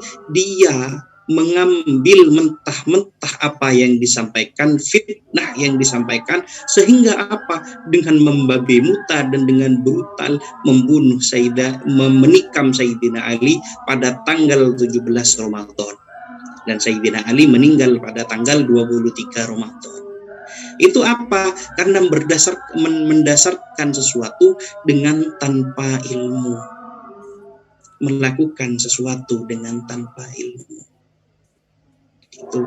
Maka penting sekali kita sadar diri bahwa kita ini memiliki ilmu atau tidak. Kalau sudah tidak memiliki ilmu, jangan coba-coba berpendapat. Ya, karena kan sekarang zaman media sosial seperti sekarang ini, banyak sekali orang-orang yang tanpa ilmu, mondoknya tidak jelas, pendidikannya tidak jelas, berpendapat, macam-macam, banyak sekali itu. Banyak sekali saya melihat, padahal mereka secara keilmuan tidak jelas, secara sekolah di mana, tugas dari kita sebagai orang-orang yang berilmu harus bisa mengkonter hal-hal yang seperti itu. Ya juga lewat media sosial, juga harus media sosial.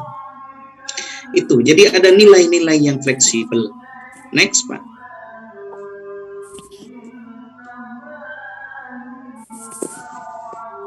Okay. Next ya.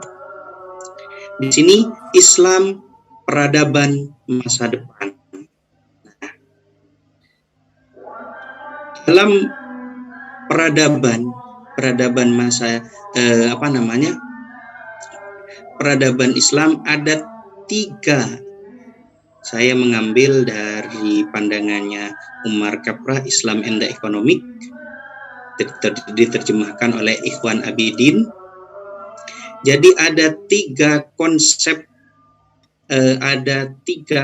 universal yang fundamental dalam peradaban Islam.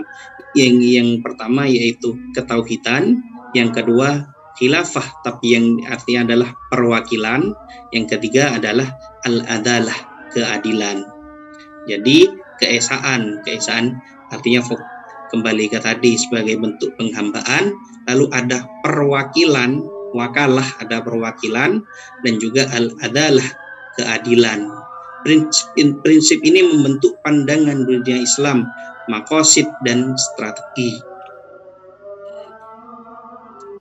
Nah, ini di Al-Qur'an disebutkan tentang khalifah fil ard. Di surat Al-Baqarah kan disebutkan itu.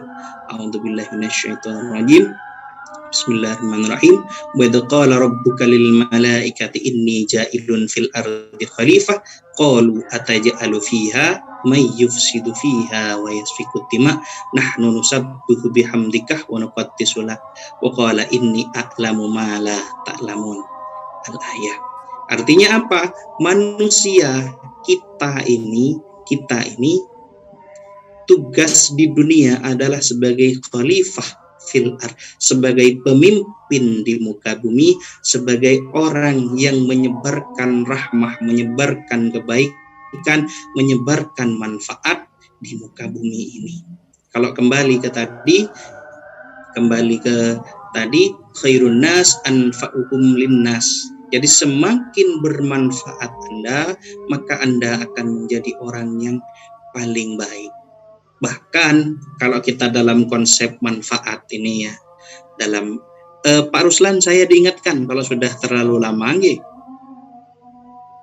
Nah, bahkan dalam konsep manfaat ini ya, tidak usah sampai ke akhirat, semakin bermanfaat Anda, semakin banyak cakupan manfaat Anda, akan, kalau dalam hadis, yassarakumullahu umurud dunya wal akhirah, Allah akan memudahkan urusan dunia dan urusan akhirat. Tidak usah sampai ke akhirat, urusan dunia saja, kalau Anda sudah manfaatnya mencakup banyak orang, maka urusannya akan dipermudah oleh Allah. Sebagai contoh ini contoh sederhana, Gojek contohnya.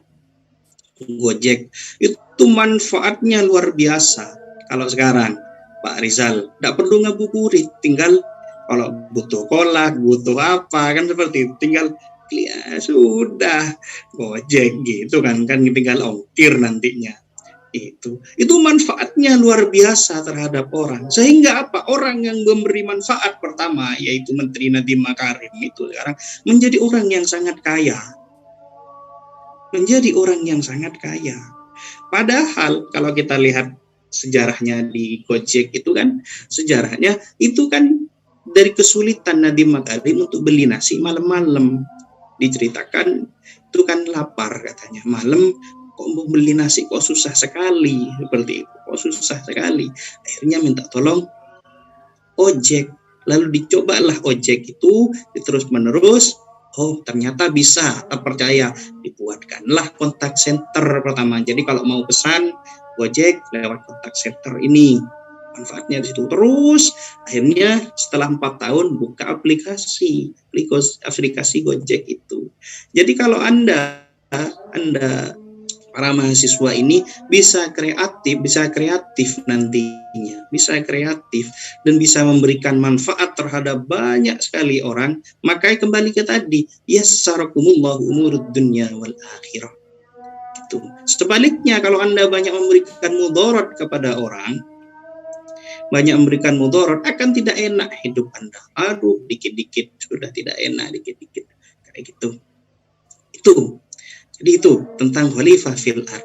Selanjutnya peradaban Islam. Dimulai dari sejarahnya, dimulai pada zaman Rasulullah, dan selanjutnya pada dinasti Abbasiyah dan sebelumnya Pak kelewat. Nah, Abbasiyah, Umayyah, dan selanjutnya mengalami kemunduran sejak adanya perang salib. Jadi pada peristiwa perang salib itu kan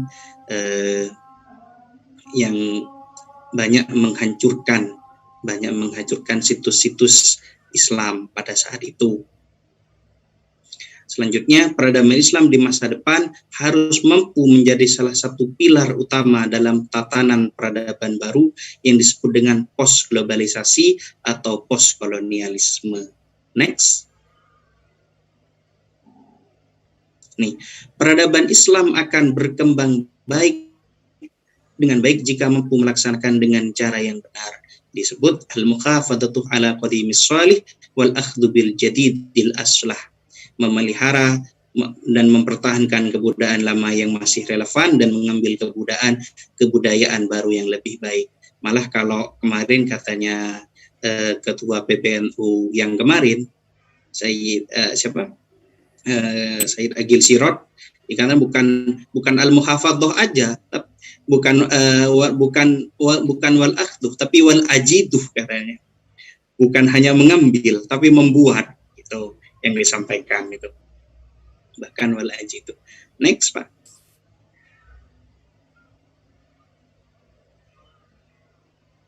Nah, mungkin cukup sekian dari saya. Ini di sini sudah jam asar ini, sudah adzan asar. Jadi kita akan mengisi peradaban kita ke depannya dengan peradaban yang Islami yang tadi disampaikan, memegang kepada nilai-nilai insaniyah, memegang nilai-nilai robbaniyah, insaniyah, dan nilai manfaat yang tadi. Kenapa? Karena kalau itu semua kita akan pegang, kita akan mengisi masa depan kita menjadi masa depan yang lebih baik. Terima kasih, saya kembalikan kepada Pak Ruslan. Baik, terima kasih kembali pada Bapak Umar Hasibullah MPDI atas apa yang telah disampaikan tadi. Semoga bisa bermanfaat untuk kita semuanya. Untuk berikutnya langsung kita buka sesi diskusi. yaitu saya buka 2 pertanyaan bagi para peserta yang ingin menanyakan kepada para narasumber. Monggo dipersilakan, bisa angkat tangan.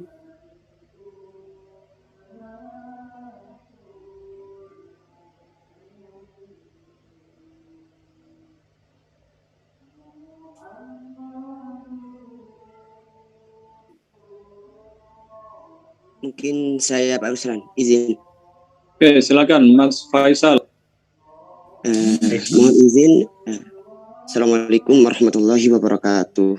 Waalaikumsalam warahmatullahi wabarakatuh. Perkenalkan, nama saya Muhammad Faisal, Prodi PAI semester 6, PAI Al-Qadiri. Saya sebelum mengikuti webinar nasional ini, kemarin-kemarinnya melihat sebuah video di YouTube yang mana materinya itu siapa? Habib Ja'far. Habib Ja'far itu menukil dari perkataan sahabat Ali bin Abi Thalib, yang mana berkata suatu hari nanti di akhir zaman akan ada orang yang bertuhan tetapi tidak berberi kemanusiaan.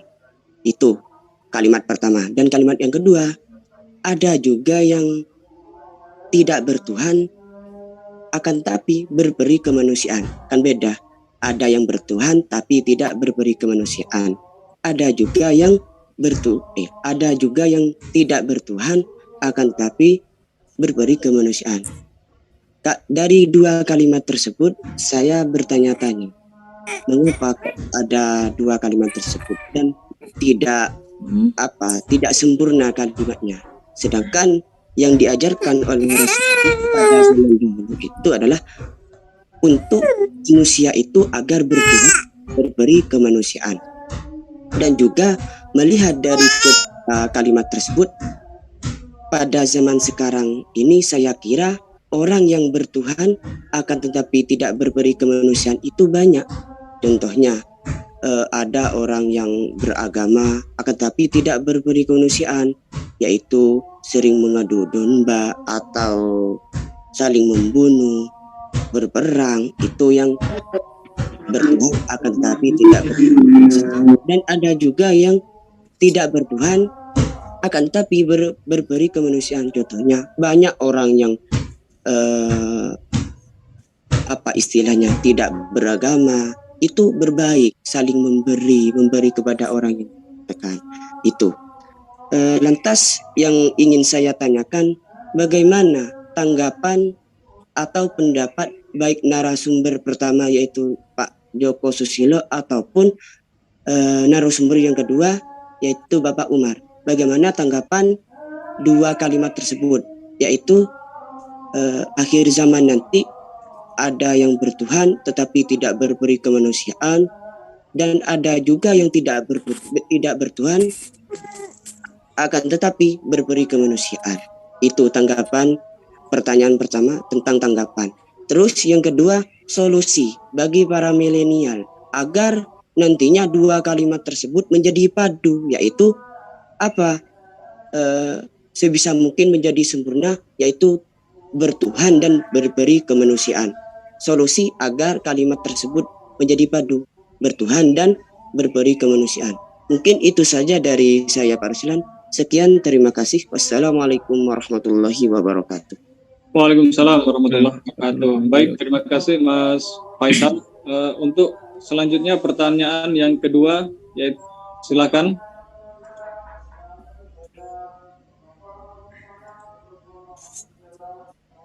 Dari ibu-ibu mungkin untuk penanya yang kedua.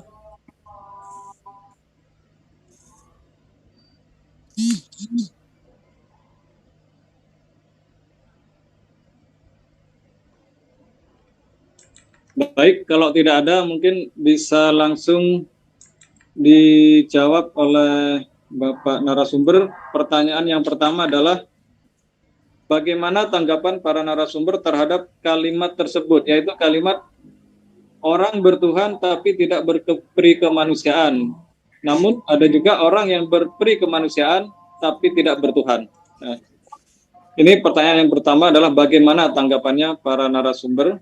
Terus yang kedua adalah solusi bagi kami para milenial agar bisa memadukan dua kalimat tersebut, yaitu agar bisa bertuhan dan berperi kemanusiaan.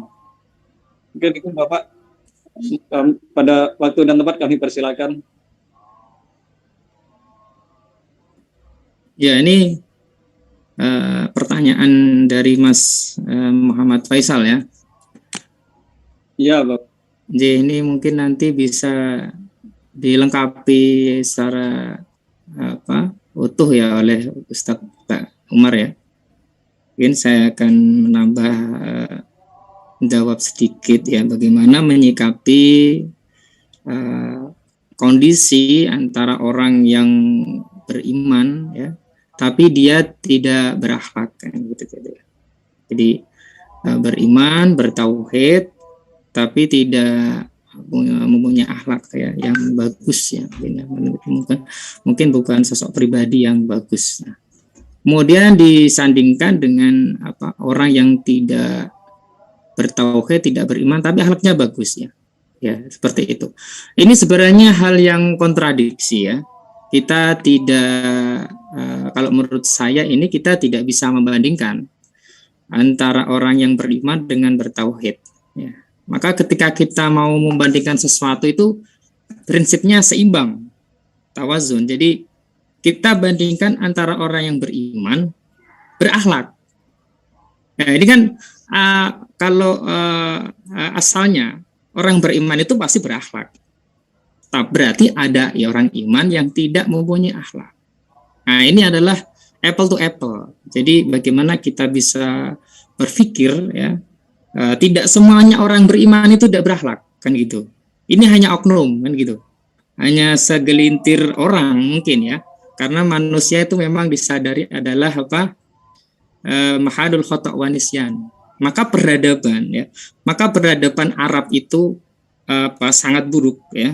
Bagaimana kaum Quraisy ya, jahiliyah, mereka peradabannya sangat maju dengan secara usaha, perekonomian, secara muamalah, kemudian bisa membuat sastra, maju. Tapi mereka secara peradaban akidah jahiliyah. Nah, mereka ya meyakini ya Tuhan mereka, yaitu Lata, Uzza, Mana ya. Tapi mereka mengalami kemerosotan moral dalam hal akidah, tapi secara pengetahuannya oke lah mereka ya. Maka ini kita tarik kesimpulan bahwa jika kita membandingkan ya, kita membandingkan antara orang yang beriman dengan yang tidak beriman yang baik ya, ini tidak relevan. Maka kita bandingkan bagaimana kita lihat orang yang beriman juga banyak ya, masih banyak yang berakhlak ya. Kemudian kalau kita melihat orang yang tidak bertauhid, apakah orang bertauhid itu selamanya mungkin kita pernah melihat ya, ada orang non muslim ya, mungkin gemar sosial ya, memberikan bantuan sosial. Tapi ini ada orang yang Islam tidak mau sosial. Kayak kita lihat orang Islam yang banyak sosialnya seperti Utsman bin Affan kan gitu. Ya. Kemudian banyak sahabat yang dermawan kan seperti itu ya. Itu mungkin tanggapan saya. Jadi ya mungkin Mas Muhammad Faisal ya seperti itu ya, kita harus membandingkan sesuatu itu harus tawazun, komprehensif seimbang tadi ya, seperti itu. Nah, bagaimana kita menyikapinya ya, bagaimana kita bisa tadi dikatakan ya, manusia ini kan tentunya baik ya, baik. Yang susah itu gini, berbuat baik dan terus berbuat baik ya. Mungkin berbuat baik itu gampang, tapi bagaimana berbuat baik itu konsisten. Nah, istiqomah itu yang sangat berat. Maka dikatakan ulama itu al istiqomah khairum min alfi karomah ya. Istiqomah itu lebih utama dari 1000 karomah. Maka ada keramatnya para aulia ya. Itu karena istiqomahnya. Tapi kadang kita memandang wah luar biasa ya keramatnya, tapi kita tidak mencontoh istiqomahnya kan itu. Kita tidak memandang keistiqomahan beliau menuju puncak itu tidak menang. Bagaimana sholat malamnya, bagaimana ibudiahnya, puasanya, tirakatnya, ya seperti itu ya Mas Muhammad Faisal ya. Mungkin nanti bisa ditambahi yang lebih lengkap lagi oleh Kiai Umar, monggo.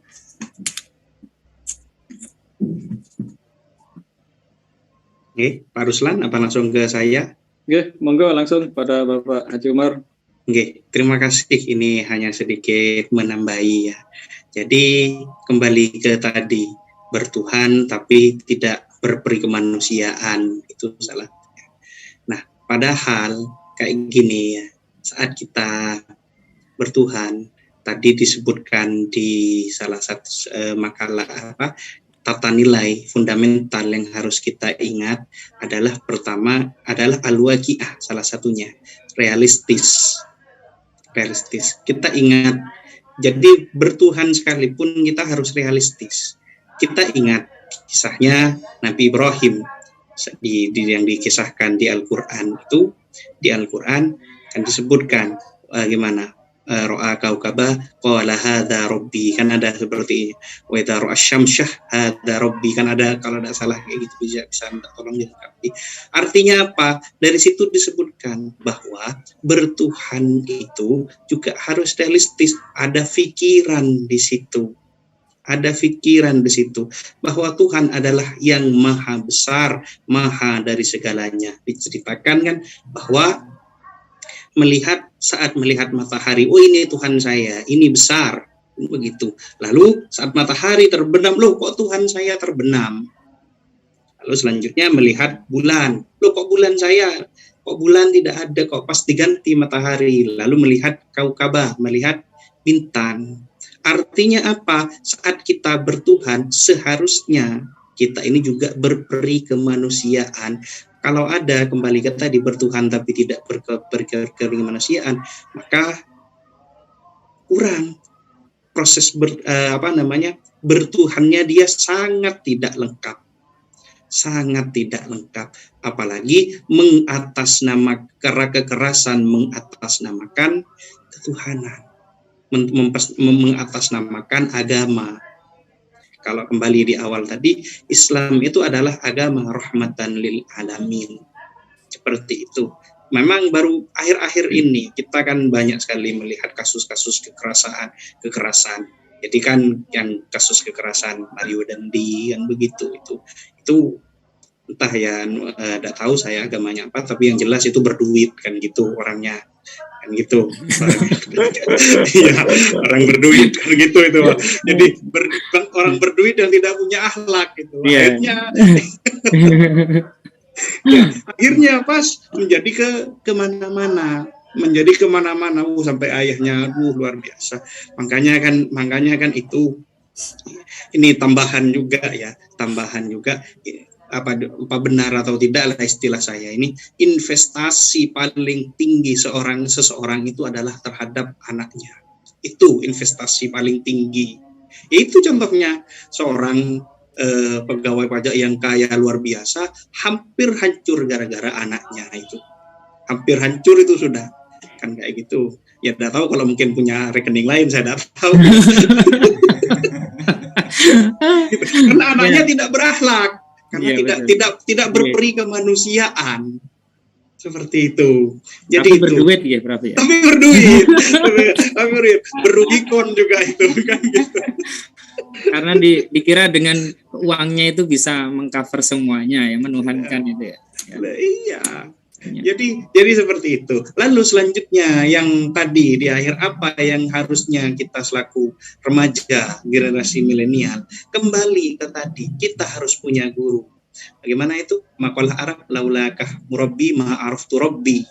Kan gitu. Kalau kita tanpa guru, maka kita tak akan mengenal Tuhan. Kembali ke tadi, mungkin yang disebutkan tadi tentang orang yang bertuhan tapi tidak tidak berperi kemanusiaan, karena mungkin tidak punya guru.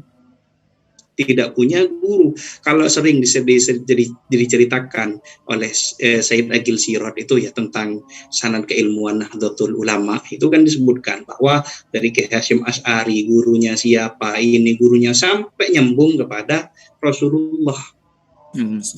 Iya. Jadi kan al-ulama warasatul anbiya, seperti itu. Jadi kita harus punya guru. Sehingga apa? Ada filter di diri kita. Harus punya guru, harus punya ilmu. Sehingga bisa filter, oh ini yang bagus, ini yang enggak. Kan seperti itu. Ini apa? kan zaman sekarang ini, zaman media sosial ini banyak sekali yang bisa kita lihat dengan tanpa filter itu. Ya, dengan tanpa filter. Jadi tentang ujaran kebencian, ujaran apa, kan kayak gitu tadi. Kalau ingat tadi disampaikan oleh disampaikan tadi oleh Pak Rizal itu kan tentang ada katanya radikalisme tentang cinta. Jadi kan saya juga sempat mendengar ada 3 golongan orang yang tidak susah atau tidak bisa untuk diberitahu. 3 orang ini, 3 golongan orang. Yang pertama itu orang tidur, yang kedua orang jatuh cinta, yang ketiga adalah pendukung capres.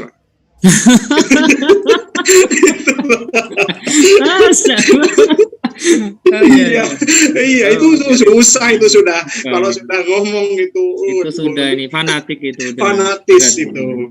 Makanya kita menjadi umat jangan terlalu fanatik buta kan seperti itu. Iya, berilmu tapi fanatik tapi berilmu kan. Iya, fanatik tapi berilmu. Jangan sampai kalau istilahnya tuh jangan sampai taklid buta lah dalam bermadhab itu. Bermadhab jangan sampai taklid buta. Jadi harus cerdas ya Kiai ya. Iya, ya harus cerdas. Kalau memang sudah tidak cerdas, ngikuti orang yang cerdas, gitu kan harus sadar diri. Minimal jadi muhibbin ya. Betul. Kan di Al-Quran, hadis, maqalah kalau tidak salah, man arafa nafsahu faqad arafa rabbahu. Artinya secara sederhana, pengetahuan yang harus kita ketahui sebelum kita melakukan sesuatu itu adalah tahu diri. Gitu. Tahu diri, saya bisa ndak bermadhab, saya bisa ndak seperti ini, saya bisa mempelajari. Kalau tidak bisa, sudah ngikuti saja, menjadi muhibbin tadi aja.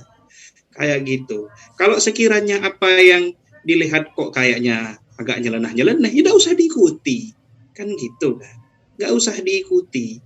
Karena kenapa? Kalau dicontohkan ini, saya pernah dengar dari salah satu Mas Sidogiri ini pernah menyampaikan, beliau itu ayahnya itu sering diberi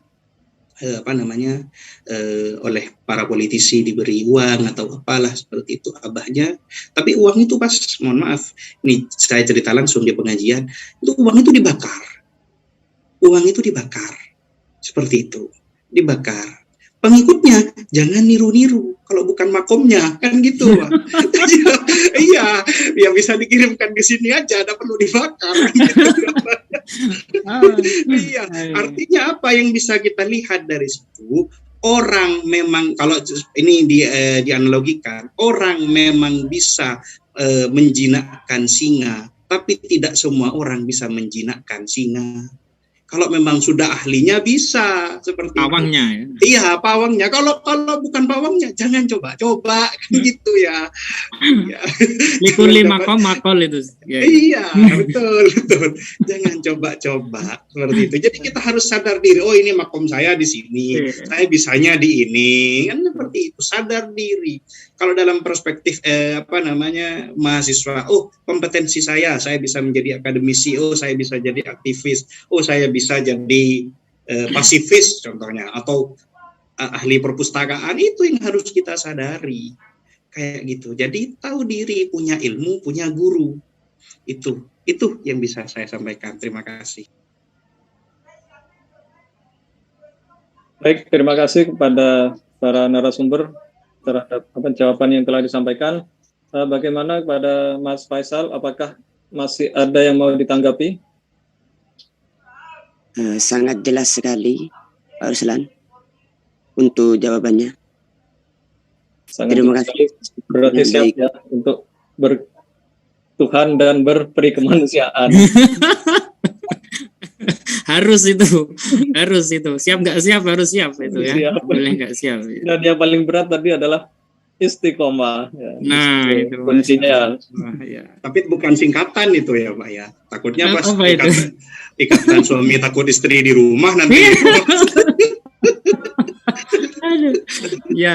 Ya begitu Ustadz, biasanya Ustadz kalau kita itu di luar itu udah ya, kalau sama istri aja udah takut gitu yang nggak mau nambah jadinya, jadi pikir-pikir lagi makanya ini saya ini ikut ISIS ini Ustadz. Gimana Pak? Makanya sekarang ini saya sudah daftar ISIS ya. Gimana? Ikatan Istri Islami Sastu ya kan. Bukan takut, Pak, menghargai, menghormati. Oh, menghargai. Kan, gitu. Iya. Lawang diceritakan yang Sayyidina Umar itu kan, iya setan saja takut kan seperti itu. Tapi saat dimarahi istri tidak berani ngomong gitu. Oh, iya. Iya, Masya Allah. menghargai, bukan takut, Menghargai, Pak. iya. Iya. Insya Tapi Allah. beda tipis tapi. Kalau di luar jadi singa, kalau di rumah jadi kucing seperti itu ya Pak. Ruslan ini curhat ini kayaknya. Oh iya. Baik, mungkin lanjut ke pertanyaan kedua, silakan. Monggo. Kalau masih ada, silakan, kami beri waktu.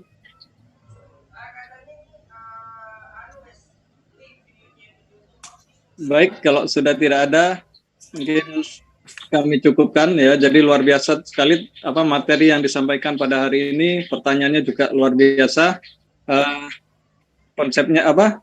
Yang harus kita renungkan adalah prinsip tawasud moderat ya. Kemudian tasamu toleransi dan tawazun proporsional. Jadi dengan 3 prinsip itu kita pada akhirnya tidak akan mudah membid'ahkan ataupun mengkafirkan orang lain yang mungkin tidak sepaham dengan kita. Kemudian pada Bapak Ibu semuanya, para audiens, jangan keluar grup WA dulu karena insya Allah link sertifikat besok akan baru bisa dikirimkan. Baik, demikian dari kami yang bisa saya sampaikan. Kurang lebihnya mohon maaf, kita akhiri. Untuk selanjutnya setelah ini saya kembalikan kepada Bapak Saiful Rizal ya. Dari saya kurang lebihnya mohon maaf. Assalamualaikum warahmatullahi wabarakatuh. Waalaikumsalam warahmatullahi wabarakatuh.